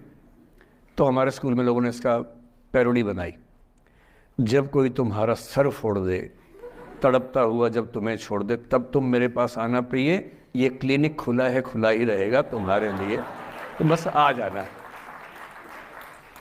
जब कोई तुमको सड़क पे छोड़ दे, गाड़ी अपनी वहाँ से मोड़ ले, तब तुम मेरे पास आना प्रिय, ये ठेला खड़ा है, खड़ा ही रहेगा तुम्हारे लिए। क्यों भाई, क्यों खड़े रहोगे? बेरोजगार हो क्या? अरे ठीक, जा सिमरन जा, जी ले, और मैं भी जा रहा हूँ जीने के लिए। ये दीवाना नहीं बनना है कि तुम मतलब मुझे ना चाहो तो कोई बात नहीं, किसी और को चाहोगी तो मुश्किल होगी। अजीब हाल है यार। तुम ठेकेदार हो कि तेरा ठेका मेरे पास है, नहीं तो किसी के पास नहीं है। अजीब हाल है। अरे ठीक है भाई, उसकी ज़िंदगी है, जीने दो उसको। क्यों किसी की ज़िंदगी में इतना हावी होने का प्रयास करना है? जब आप नहीं चाहते कि आपकी ज़िंदगी में कोई हावी हो, आप क्यों किसी की ज़िंदगी में इतने हावी होंगे? और जब बहुत दर्द हो ना, हमेशा दूसरे के पर्सपेक्टिव से भी सोच के देखिए कि उसको ऐसा क्यों करना पड़ा। क्या पता कोई मजबूरी हो, कभी कभी होती है। मैं बुद्ध की मजबूरी सोच के परेशान होता हूँ कई बार, और फिर मैं सोचता हूँ कि काश यशोधरा जैसा व्यक्तित्व सबका होता। बुद्ध की रियल कहानी क्या है शायद किसी को नहीं पता। मैं जिस कहानी की बात कर रहा हूँ, मैथिली शरण गुप्त नाम के एक बड़े प्रसिद्ध कवि ने यशोधरा नाम की पुस्तक में वो कहानी लिखी है, भूमिका में जिक्र किया। बुद्ध बचपन से ही थोड़े से वैरागी किस्म के व्यक्ति थे। उनकी कुंडली देख के एक ज्योतिषी ने बताया भी था। माता पिता बहुत परेशान थे, शुद्धोदन उनके पिता का नाम था। माता पिता ने बहुत कोशिश की कि इस बच्चे का मन विरक्त न हो। अच्छा महल बनवाया, सारी सुविधाएं दी। जैसे ही बुद्ध थोड़े से किशोरावस्था में आए, उस समय की दुनिया की सबसे खूबसूरत महिला से, लड़की से, यशोधरा से उसकी शादी करवा दी। यशोधरा के पिता ने काफ़ी एग्ज़ाम लिए बुद्ध जी के, वो सारे एग्ज़ाम में पास हुए, तब जाकर शादी हुई। ऐसे नहीं हुई, शादी हुई। तो बुद्ध भी ठीक था, रमे रहे उस जीवन में। बेटा हुआ उनका राहुल। अब बुद्ध की विरक्ति का भाव बढ़ता जा रहा था। 29 साल की उम्र के आसपास ऐसा हुआ कि उन्होंने एक मृत व्यक्ति को देख लिया, एक बूढ़े को देखा, एक भिखारी को देखा, एक बीमार को देखा। विरक्त हो गए और उनका मन हुआ घर छोड़ दूं, ज्ञान की खोज में चला जाऊं। अब ज्ञान की खोज में जाएं, उनको पता है कि भाई मेरी पत्नी भी है, मेरा बेटा भी है, राज्य भी है, कैसे छोड़ दूं? छोड़ना जरूरी है। अंदर की आवाज है कि छोड़ो, तुम इस चीज के लिए नहीं बने हो, तुम्हारा स्वधर्म कुछ और है। बाहर की जिम्मेदारी है कि छोड़ नहीं सकते। मैं अनुमान करता हूं कि बुद्ध ने शायद अपने पिताजी से कहा हो कभी कि पिताजी मैं बहुत परेशान हूं, छोड़ना चाहता हूं। तो पिता ने समझा बुझा के मना किया होगा कि बेटा शोभा नहीं देता, ऐसा मत करो। हो सकता है पत्नी से भी बात की हो, पत्नी ने भी कहा हो कि ये क्या बात हुई, हम सबका जीवन तुम पे टिका है, बच्चा अभी बिस्तर से भी नहीं उतरा है, अभी तो चलना भी नहीं शुरू किया है, तुम ऐसी बात कर रहे हो। इसका जिक्र नहीं मिलता इतिहास में कि ये बात हुई कि नहीं हुई। और एक दिन बुद्ध ने तय किया और वो आधी रात को पत्नी और बेटे को सोता हुआ छोड़ के चले गए। इसको बौद्ध परंपरा में महाभिनिष्क्रमण कहते हैं, बुद्ध का अपने घर से निकल जाना। अब बुद्ध चले गए, लेकिन मैत्री शरणगुप्त यशोधरा के पर्सपेक्टिव से बुद्ध को देख रहे हैं। यशोधरा बहुत परेशान है, भाई पति चला गया है, बच्चे का पिता चला गया, मजाक थोड़ना है। राजा परेशान है कि उनका उत्तराधिकारी चला गया है।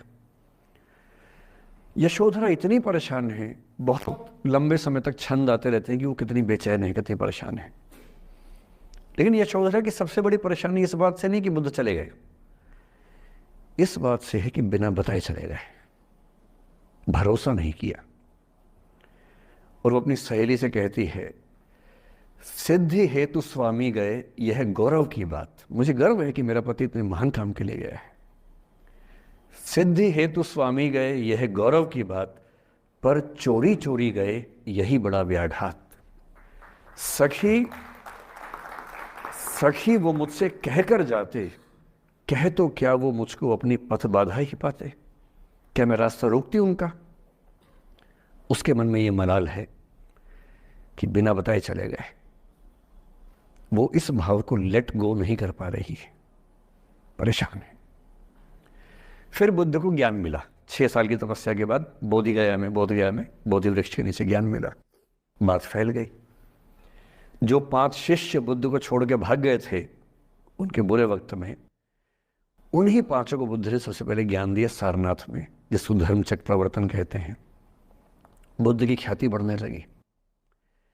शुद्धोदन ने बुद्ध के पास, अपने बेटे के पास कई लोगों को भेजा ये कहने के लिए कि भाई यहाँ भी तो आओ, हमसे भी तो मिलो।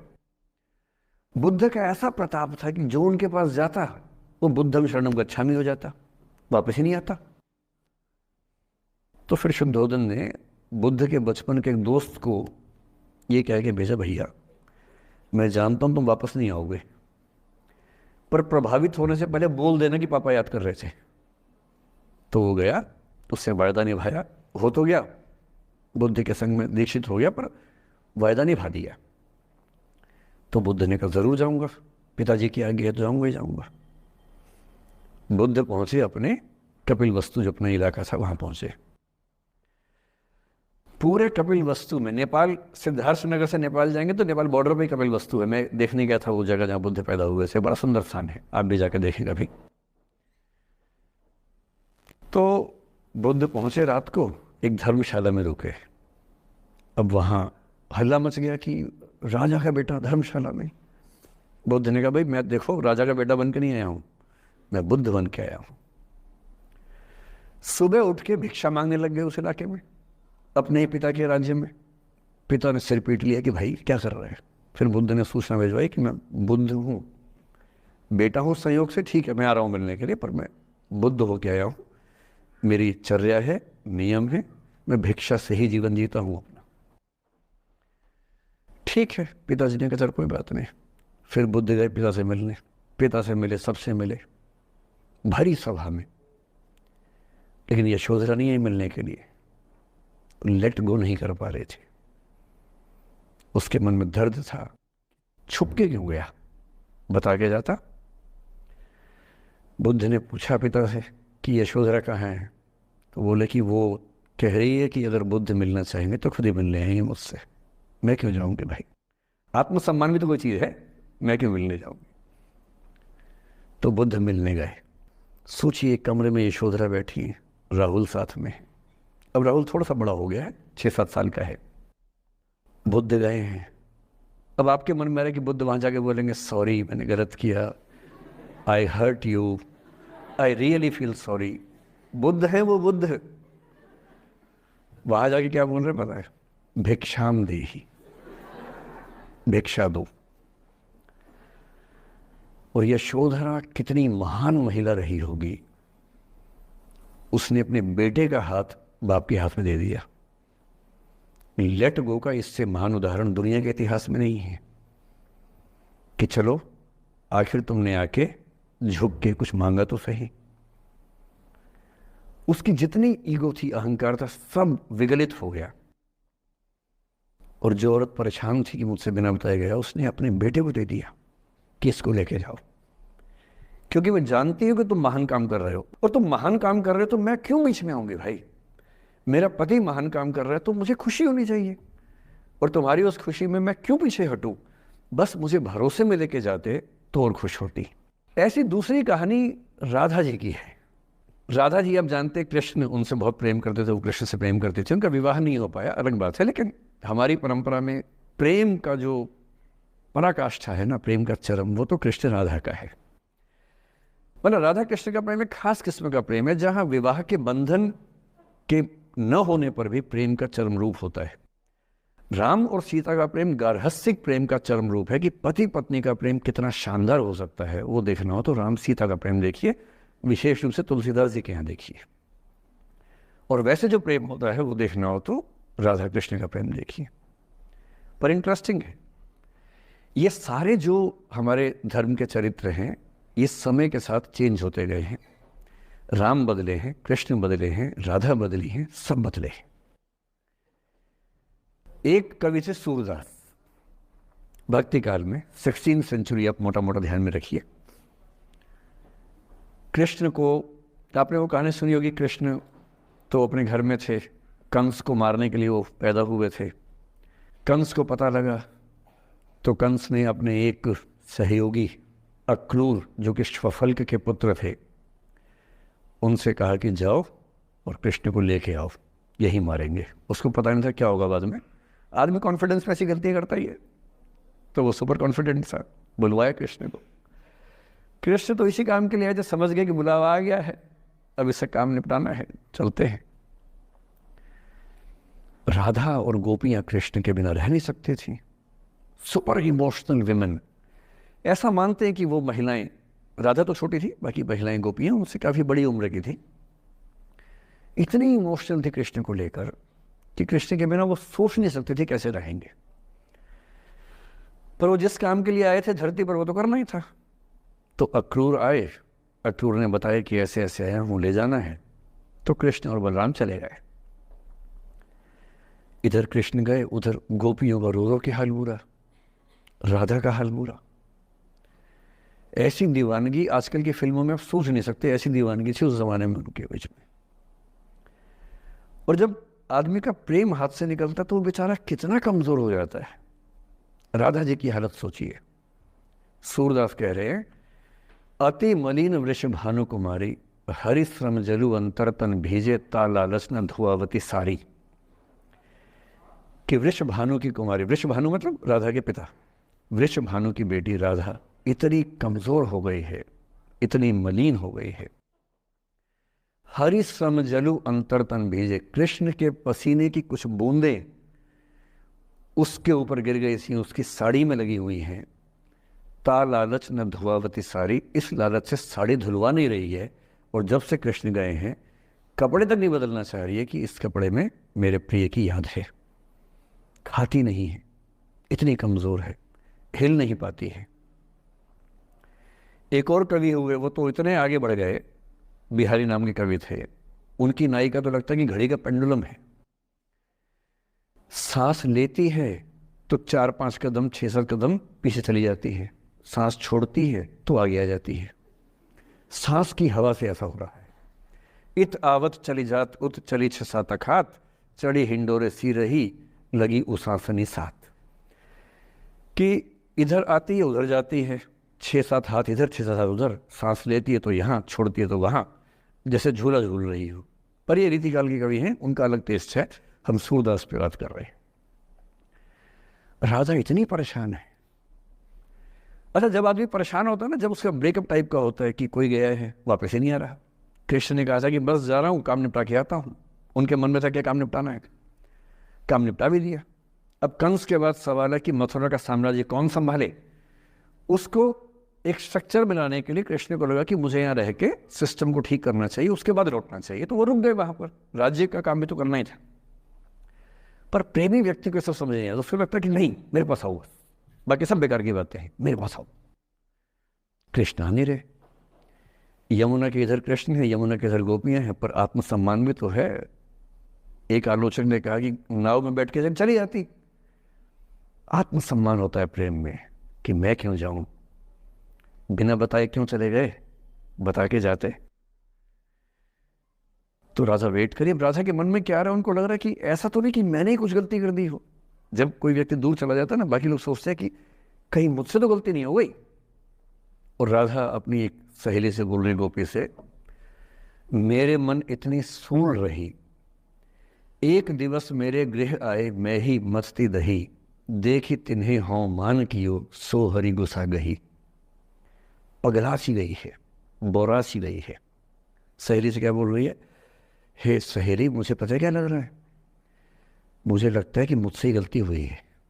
उसने पूछा क्या गलती हुई है, कह रही है कि एक दिन क्या हुआ, कृष्ण भगवान मेरे पास आए थे, मैं उस समय दही मथ रही थी। वो ग्वाला जीवन है ना वहाँ पर, तो वो गोपालन जीवन का काव्य है पूरा। अब वो मुझसे बात करने आए और मैंने उनसे ठीक से बात नहीं की, मैंने मान किया। मान करना मतलब जिसको आपकी भाषा बोलते हैं भाव खाना। मैंने उनसे ठीक से बात नहीं की, मुझे लगता वो नाराज़ हो गए, इसी नाराज़गी से लौट नहीं रहे हैं। मेरे मन इतनी सूल रही, मेरे मन में कांटा चुभ रहा है। एक दिवस मेरे घर आए, अब समझ में आएगा, एक दिवस मेरे घर आए मैं ही मथती दही, देखी तिन्हें, हाँ हाँ मतलब मैं, मान की योग मैंने अहंकार दिखाया, सो हरि गुस्सा गही, गुस्सा आ गया उनको इस बात से। सूरदास की राधा मुक्त नहीं हो पा रही, लेट गो नहीं कर पा रही, वो जी नहीं सकती कृष्ण के बिना। पर फिर देखिए 300 साल बाद क्या हुआ। 300 साल बाद कमाल हुआ। 20वीं शताब्दी की शुरुआत में एक और कवि हुए, उनका नाम था अयोध्या सिंह उपाध्याय हरिऔध, हरिऔध के नाम से प्रसिद्ध है। उन्होंने एक पुस्तक लिखी प्रिय प्रवास। प्रिय प्रवास मतलब प्रिय प्रवास पे चला गया है, कृष्ण चले गए हैं मथुरा, अब राधा कैसे जिएगी। 20th सेंचुरी की शुरुआत में फ्रीडम स्ट्रगल शुरू हो चुका है। महिलाएं अभी तक स्वाधीनता आंदोलन का हिस्सा नहीं बनी है, पर अब वो समय आ रहा है कि बनने वाली है। और हरिऔध की राधा ने कमाल कर दिया है। गोपियां पूछती हैं कृष्ण नहीं आ रहे, अब क्या करोगी। ये राधा जी क्या बोल रही हैं, प्यारे जीवें जगहित करें, गेह चाहे ना आवे। मेरे प्रिय खूब जिए, समाज का कल्याण करें, घर बेशक ना आए कोई दिक्कत नहीं है, मैं चाहती हूं कि समाज का भला होना चाहिए। ये वो बिंदु है जहां राधा यशोधरा बन जाती है, मैथिली शनगुप्त की यशोधरा। और जो मैं आपको समझाना चाह रहा हूं उस एग्जाम्पल से वो ये कि हो सकता है कि जिससे आप नाराज हो वो किसी बड़े काम की खोज में हो, वो किसी महानता के रास्ते पर हो। और यदि आपके जीवन में कोई व्यक्ति ऐसा है जो किसी महानता के रास्ते पे है, तो उसके रास्ते को रोकना अपने क्षुद्र हितों के लिए बहुत छोटापन है। और ऐसे मामले में एक ही बात हमें सोचनी है कि वो जिस काम के लिए बना है उसे करने दो। अपने स्वार्थ के लिए किसी को बांध के रखना, किसी को लाश बना के रखना, इसका क्या मतलब है। जाने दो, ऐसा क्या है, कुछ तो बढ़िया होगा। एक स्थिति हम में से कई लोगों की आती है कि हम टॉक्सिक रिलेशनशिप में होते हैं पर छोड़ नहीं सकते। ऐसे बहुत सारे पति पत्नी होते हैं। मैं अक्सर बच्चों से एक बात पूछता हूं कि आप में से कितने बच्चे वैसा ही वैवाहिक जीवन चाहते हैं जो आपके माता पिता का है। मैं आपसे पूछूंगा नहीं, आप चिंता मत कीजिए, लेकिन जब जब मैंने पूछा है मुश्किल से 1 या 2% ने हाथ खड़ा किया है। 97-98% लोग मानते हैं कि वैसा तो नहीं चाहिए, उससे कुछ अलग चाहिए। क्योंकि हम सब जानते हैं कि हमारे माता पिता भी, हमारे समाज के बाकी लोग भी बहुत समझौते करते हैं ताकि बच्चे अच्छा जीवन जी सके। आप भी करेंगे समझौते, सबको करने पड़ते हैं। यह है कि आप समझौते शायद उतने नहीं करेंगे जितने आपके माँ बाप ने किए होंगे, उनके माँ बाप ने और ज़्यादा किए होंगे। हर पीढ़ी कम समझौते करती है, ये समाज के विकास का एक तरीका होता है। पर ऐसा होता है कि आप एक ऐसे रिश्ते में आप छोड़ भी नहीं सकते, जी नहीं पा रहे, छोड़ सकते नहीं, क्योंकि आप तो छोड़ देंगे, आपके चक्कर में कईयों की जिंदगी दांव पे लग जाएगी। कैसे छोड़ दें? 3 छोटे छोटे बच्चे हैं, नौकरी है नहीं, वो माँ अपने पति से रोज प्रताड़ना झेलती है, बुरी बातें सुनती है, उसके पास कोई सिक्योरिटी नहीं है, वो बच्चों को नहीं छोड़ सकती, बच्चों को लेके कहाँ जाएगी, क्या करे? टॉक्सिक रिश्ता है। तो ऐसे में या तो आप रिश्ता छोड़ते हैं कि हर किसी में संभव नहीं होता, पर यदि वो संभव नहीं है तो रिश्ते में रहते हुए चिंताएं छोड़ दीजिए, अपेक्षाएं छोड़ दीजिए।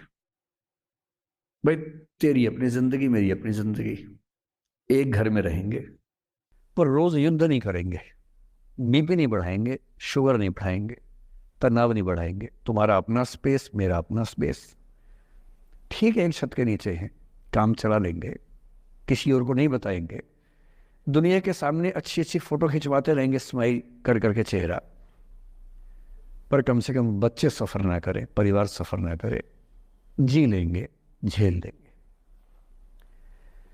और ऐसे माहौल में साहिर ने जो कहा था ना, उसी कविता की कुछ पंक्तियां बड़ी महत्वपूर्ण हैं कि बर्बादियों का सोग मनाना फिजूल था, कि बर्बादियां हैं जीवन में, पर ठीक है, कितना दुख मनाएंगे, अब है तो है, क्या कर सकते हैं। बर्बादियों का सोग मनाना फिजूल था, बर्बादियों का जश्न मनाता चला गया।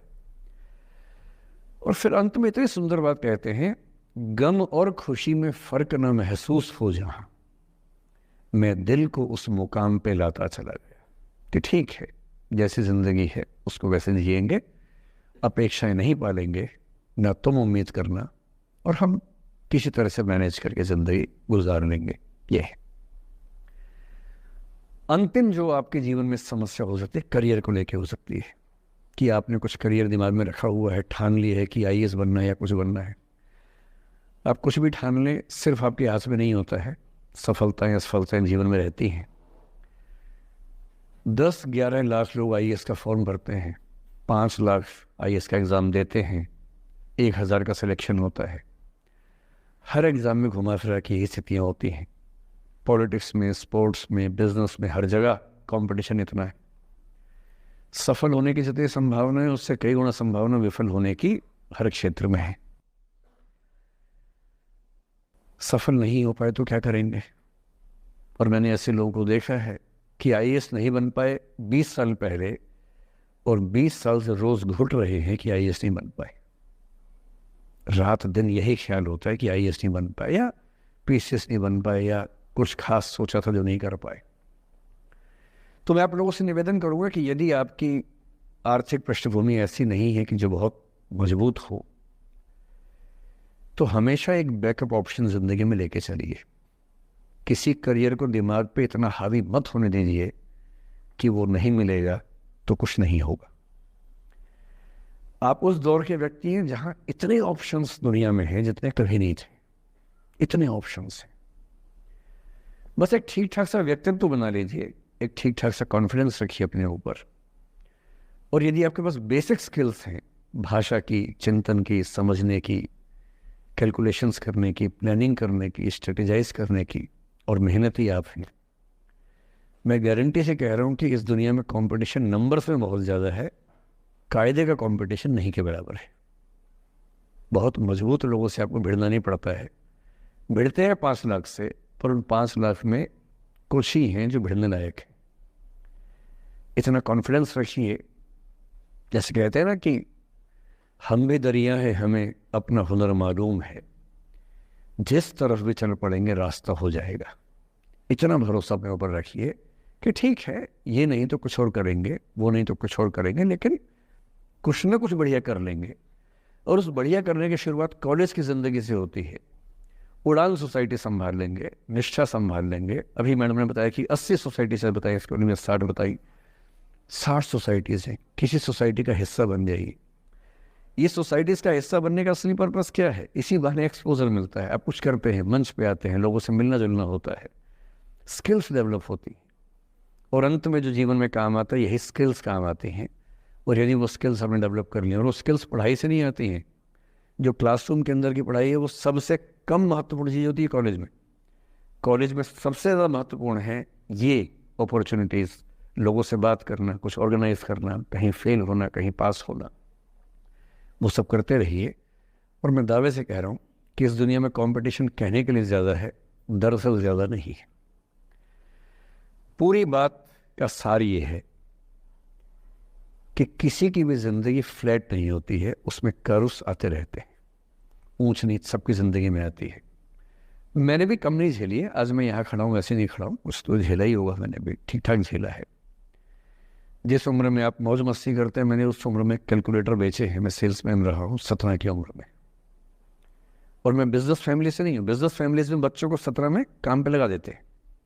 मैं तो नौकरी पेशा परिवार से था, कुछ समस्याएं थी तो सेल्समैन बन के घर घर में जाके बेचना पड़ता था।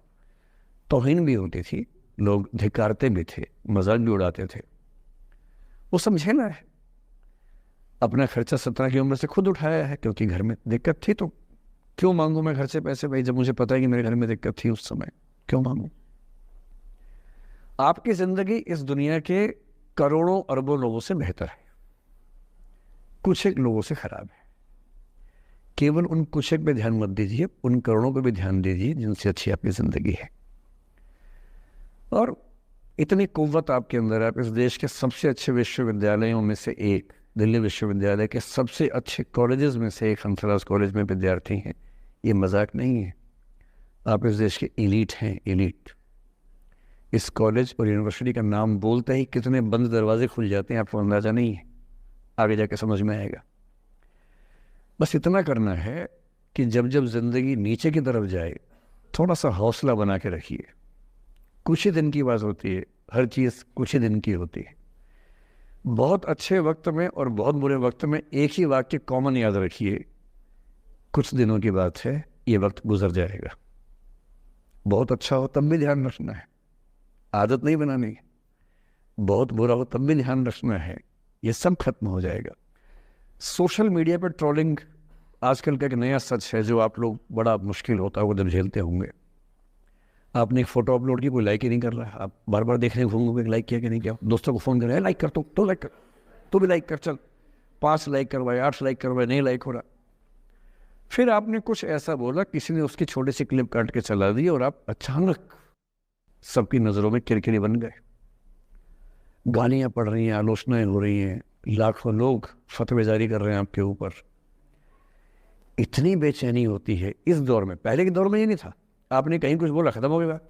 अब किसने रिकॉर्ड कर ली, सोशल मीडिया पे आ गई, खत्म ही नहीं हो रहा। राइट टू बी फॉरगॉटन हमारे देश में है नहीं, और प्रैक्टिकली संभव भी नहीं है। कैसे आप उसको अप्लाई करेंगे? आप कभी ना कभी कुछ ऐसा बोलेंगे, या तो गलत बोलेंगे या उसमें से कोई क्लिप कोई काटेगा, इतनी गालियां पड़ेंगी और पहली बार जीना मुश्किल हो जाता है। मैंने आज से 7-8 साल पहले 1.5 साल तक एंग्जाइटी की दवाइयाँ खाई हैं, जबकि मैं बहुत ही मस्त वाला किस्म का आदमी हूँ, मैंने खाई हैं। और जीवन में एक आध ऐसा दौर सबका आता है, आ जाना चाहिए। जब जीवन में एक आध बार ऐसा हो कि सारी दुनिया पीछे पड़ गई है, बहुत दिक्कत होगी, घबराहट होगी, बेचैनी होगी, एंग्जाइटी होगी, डिप्रेशन होगा, सब कुछ होगा। लेकिन एक बात ध्यान रखना, मेरी इस बात को ध्यान रखना, वो पहली और आखिरी परीक्षा है, उसके बाद कभी नहीं होगा। 8 साल पहले ऐसा कुछ हुआ था कि मैंने बहुत दवाइयाँ खाई, 1.5 साल दवाई खाई, 1.25 साल खाई दवाई। कारण पता था, कारण ठीक हुआ, दवाई छूट गई। उसके बाद मैंने ज़िंदगी का सबसे मुश्किल फेज पिछले साल झेला था, जब मेरे एक वीडियो की क्लिप मीडिया पर चली, FIR हुई, पता नहीं क्या क्या हुआ, सब कुछ हुआ। पर मैं आपके सामने बहुत ईमानदारी से कह रहा हूँ, मुझे तनाव नहीं हुआ, डिप्रेशन नहीं हुआ, एंग्जाइटी नहीं हुई, क्योंकि मैं पहले झेल चुका था। अब पिछले 7 दिन से मेरी 5 साल पहले की एक क्लिप चला रही है वीडियो आजकल।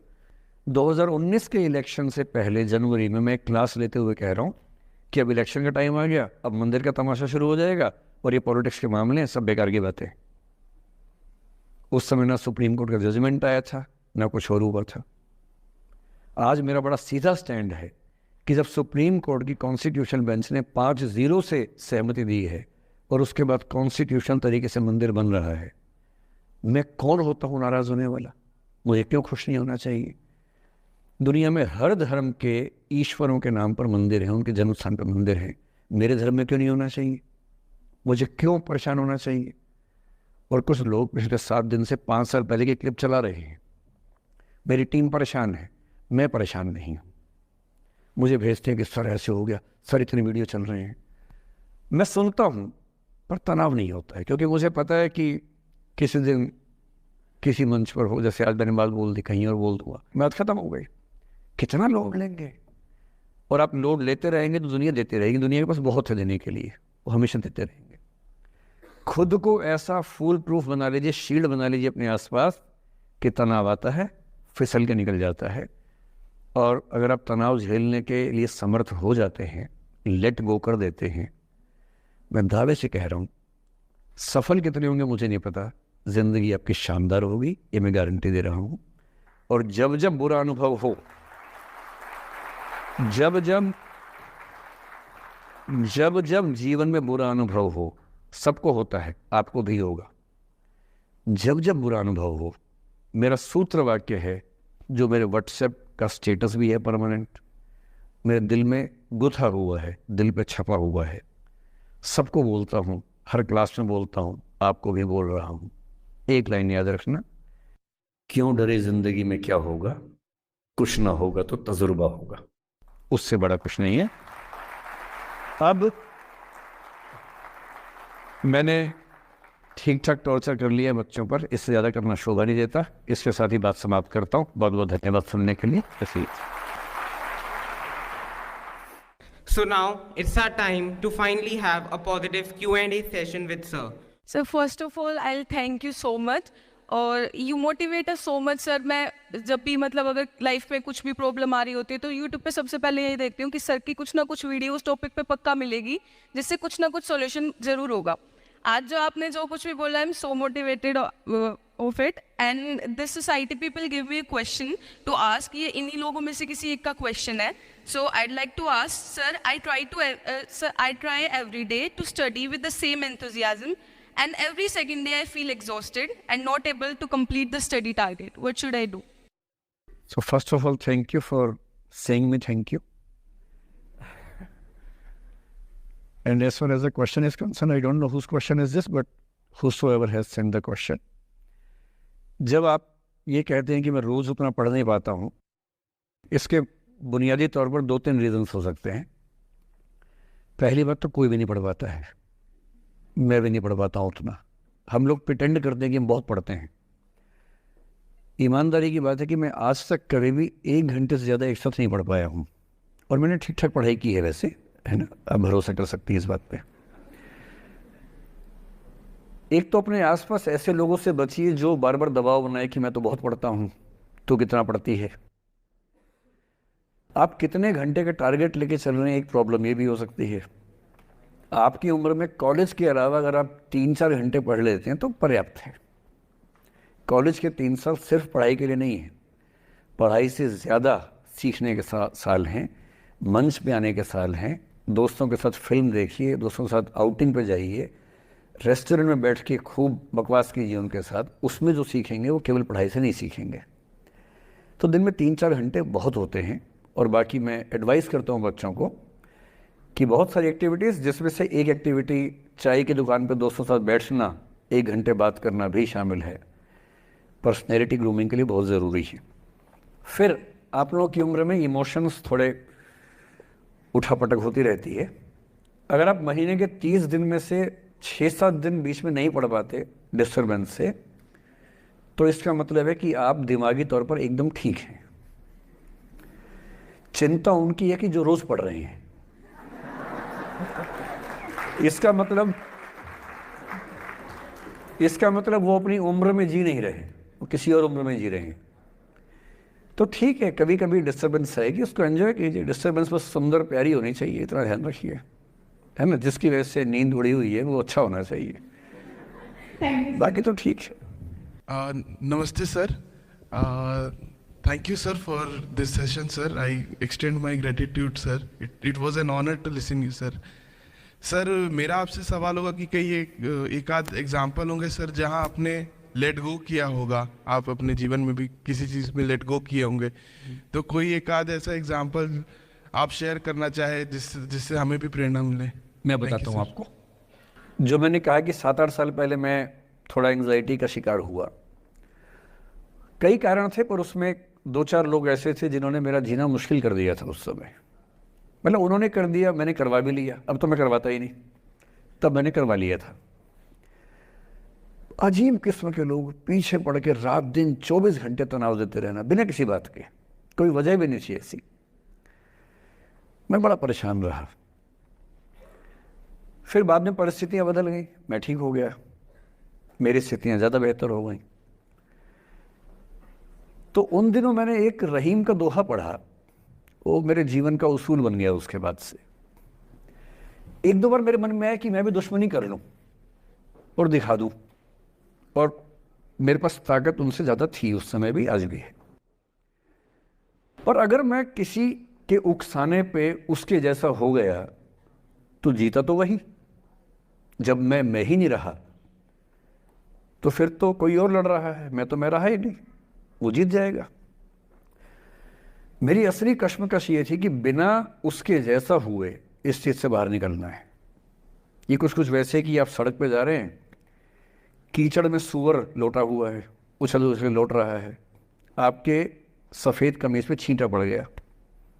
अब 2 ऑप्शंस हैं, या तो हिसाब बराबर करने के लिए उतर जाइए, उसको आप कैसे गंदा करोगे, वो तो पहले ही मस्त है उसी गंदगी में, उसका तो स्वभाव है।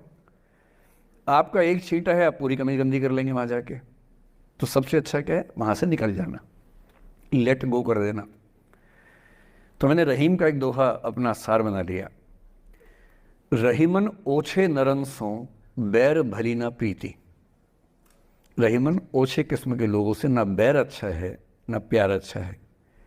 काटे चाटे श्वान के दुह भांति विपरीति। कुत्ता काटे तो दिक्कत, कुत्ता चाटे तो दिक्कत। तो मेरा उसूल क्या है, इस तरह के लोगों से ना दोस्ती ना दुश्मनी, ना दिल में ग्रजेस रखने हैं कि हिसाब बराबर कर दूंगा, हरा दूंगा, रखना ही नहीं। और मेरी अब ठीक ठाक दोस्ती तो क्या होगी, मतलब जब हम मिलते हैं बड़े प्यार से मिलते हैं, मुझे दिक्कत है ही नहीं, नाराज़गी भी नहीं है। मुझे लगता है कि वो अपना धर्म निभा रहा था, मैं अपना निभा रहा हूँ। और अगर मैं दुश्मनी पाल लेता, अपना बीपी बढ़ाता, डायबिटीज़ करवा लेता, मैंने पाला ही नहीं, ना मैं पालता हूँ। और भी ऐसे कई इंस्टांसेस हैं जहाँ दुश्मनी करने का पूरा स्कोप था, पर मैं दुश्मनी करता नहीं, मुझे शौक ही नहीं दुश्मनी करने का। मेरा दुनिया में एक भी दुश्मन नहीं है, मतलब मैं कईयों का हूँ, मेरा एक भी नहीं है। जो मुझे अपना दुश्मन मानते हैं वो मेरे दुश्मन नहीं, मेरे लिए वो परिचित हैं जो मित्र हो सकते थे या हो सकते हैं। फिलहाल मित्र नहीं है, लेकिन दुश्मनी नहीं है। और अगर दुश्मनी कभी हो भी जाए ना, ये ध्यान रखना है कि बाद में दोस्ती हो सकती है। बशीर बद्र ने कहा है, दुश्मनी जमकर करो लेकिन ये गुंजाइश रहे, गर कभी हम दोस्त हो जाएं तो शर्मिंदा ना हो। ये मैं ध्यान रखता हूँ हमेशा। नमस्कार सर। नमस्कार सर, मेरा नाम रश्मि श्रीवास्तव है और मैं यहाँ हिंदी ऑनर्स 2य वर्ष की छात्रा हूँ। सर, सबसे पहले तो मैं आपको बहुत बहुत धन्यवाद देना चाहूँगी सर। आपसे मिलकर बहुत अच्छा लग रहा है मुझे और ये मेरे लिए बहुत बड़ी सौभाग्य की बात है। सर, मेरा प्रश्न है आपसे कि सर, मेरे साथ ऐसा हुआ कि मैं बचपन से बहुत अच्छी स्टूडेंट रही और सर मेरी ज़िंदगी में ऐसा एक वक्त आया जब मुझे 2 बार असफलता का सामना करना पड़ा और सर तीसरी बार मैं सफल हुई, परंतु सर आज भी वो डर मेरे मन से नहीं जा रहा है। अभी भी मैं उसको फेस नहीं कर पा रही हूँ कि मैं कैसे फेल हो गई। और सर कभी ऐसा होता है कि मैं सो रही हूँ और रात में मुझे वो डर लगता है कि आगे मैं नहीं कर पाऊँगी। मुझे ऐसा लगता है कि आगे अगर मैं कुछ अच्छा करना चाह रही हूँ तो मुझे उस असफलता का डर रहता है कि जो मैंने फेस किया है, और सर मैं उससे उभर नहीं पा रही हूँ। मतलब मेरे ख्याल से ये असफलता आपसे ज़्यादा आपके माहौल की, आपके पेरेंट्स, आपके टीचर्स की है कि उन्होंने आपको, मतलब कुछ बच्चे अपने आप से इतनी उम्मीद पाल लेते हैं कि फेलियर झेल नहीं पाते। आप वैसे बच्चों में हैं। जो आपने कहा ना कि मैं शुरू से बहुत अच्छी स्टूडेंट रही हूँ, ये दुर्भाग्य की बात है, ये अच्छी बात नहीं है। मैं नहीं चाहता कि बच्चे अच्छे स्टूडेंट बने। अच्छे स्टूडेंट का मतलब जो बहुत पढ़ाकू किस्म के होते हैं, सीधे स्कूल से घर, घर से स्कूल, घर में घुसते ही होमवर्क करना शुरू किया, वैसे बच्चे ज़िंदगी में बड़े परेशान रहते हैं। बच्चों को होना चाहिए छटा हुआ टाइप का, शरारती, बदमाश, मैंने काम भी करें स्कूल का, लेकिन बेसिकली आपको स्मार्ट होना है, कॉन्फिडेंट होना है। पढ़ाकू होने से ज़िंदगी बहुत अच्छी नहीं चलती है। ज़िंदगी के लिए ना व्यक्तित्व चाहिए। हुआ क्या आपके साथ, आपको बता दिया गया कि अच्छा बच्चा वो है जो पढ़ता है, होमवर्क करता है, आपने वो सब किया। तारीफ़ें आपकी इतनी हुई होंगी कि बेटा तुम तो कुछ भी कर दोगी, आपको भरोसा हो गया कि मैं कुछ भी कर दूंगी। लेकिन ऐसी ऐसी तारीफ़ें हर गांव, हर मोहल्ले में कई बच्चों की हो रही थी।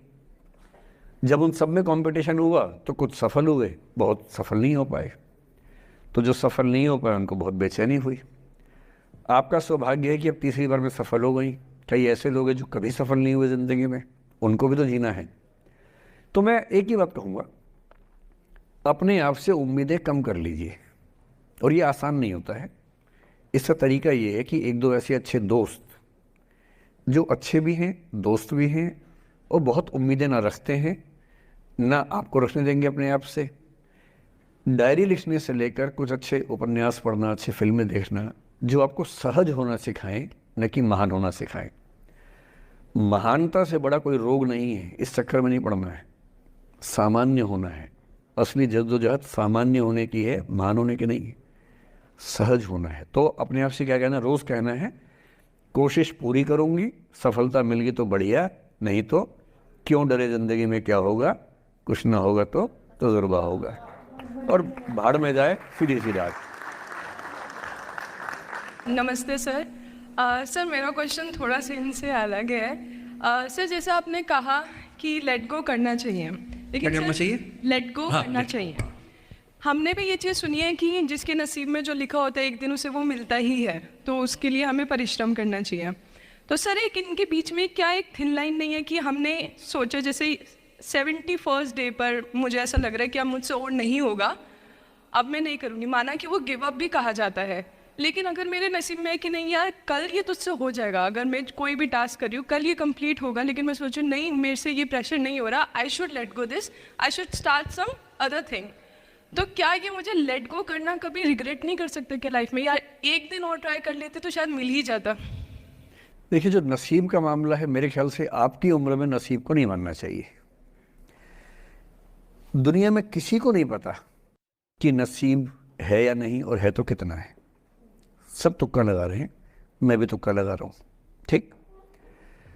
जो हार जाता है ना, उसको तसल्ली देना बहुत ज़रूरी है, वरना वो जी नहीं पाएगा। और पराजित व्यक्ति को तसल्ली देने के लिए सबसे अच्छा शब्द है नसीब, भाग्य, नियति, बहुत ज़रूरी है। और इसलिए एक उम्र के बाद गीता का सार पढ़ना बहुत ज़रूरी है। समझना पड़ता है कि सब कुछ हमारे हाथ में नहीं होता है, सच में नहीं होता है। पर इसका मतलब ये भी नहीं है कि सब कुछ किसी और के हाथ में होता है। अगर ऐसा होता तो बिना मेहनत करने वाले IAS बन जाते या कुछ भी बन जाते। ये हो सकता है कि IAS बनने के एग्ज़ाम में 10 ने मेहनत की, उनमें से 8 का हुआ, 2 का नहीं हुआ। पर ये नहीं हो सकता कि एक आदमी ने मेहनत नहीं की तो उसका IAS हो गया। बिना मेहनत के तो नसीब भी नहीं मिलने वाला है। इसलिए ये मान लीजिए कि कुछ ना कुछ चीज़ें हमारे कंट्रोल में नहीं हैं, लेकिन जितना कंट्रोल में है उस पर पूरी ताकत लगाएंगे, पूरा डिसिप्लिन रखेंगे, तो हम अपनी किस्मत सबसे अच्छी लिख पाएंगे। सबसे अच्छी मतलब बाकियों से नहीं, मेरी जितनी अच्छी हो सकती है उतनी अच्छी लिख पाएंगे। और इसलिए अगर आपको लगे कि मैं नहीं कर पाऊंगी कोई काम, तो उसको गिव अप ही कहते हैं। लेट गो का मतलब तब होता है जब आप मन भर चुका है, अब उसकी ज़रूरत महसूस नहीं हो रही। जैसे IAS बनने की कोशिश कर रहे हैं, नहीं बन पाए, तैयारी छोड़ दी, गिव अप है। बन गए, नौकरी की, मज़ा नहीं आया, छोड़ दिया, ये लेट गो है। लेट गो करने के लिए पहले हासिल करना पड़ता है, या हासिल होने से पहले उस मनोभूमि पर पहुंचना पड़ता है जहां हासिल होने का सुख आपने महसूस कर लिया और उसमें मज़ा नहीं आया, ठीक ही है, औसत है, तब छोड़ दिया। इसलिए आपकी उम्र को शोभा नहीं देता कि हम नसीब की बात करें, ये शोभा देता है मेरी उम्र को। तो 30-40 के बाद नसीब, भाग्य, नियति चलेगा, फिलहाल कर्म पे भरोसा कीजिए, मेहनत, डिसिप्लिन और मोटिवेशन से ज़्यादा महत्वपूर्ण है डिसिप्लिन, ध्यान रखिएगा। मोटिवेशन का ग्राफ ऐसा होता है, फिर ऐसे नीचे आता है धीरे धीरे, डिसिप्लिन ऐसे रहता है।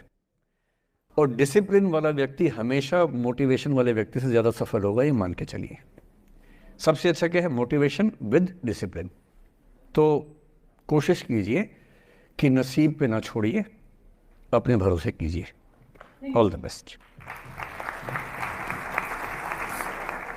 Now, I would like to invite our president, who is the fuel to our rocket, Palak Chauhan, to present a vote of thanks. I would like to thank our guest speaker, Mr. Vikas Divikirti sir, who came here for this session and gave us his valuable time. I'm pretty sure all the audience members present over here get a new perception and along with a powerful motivational session.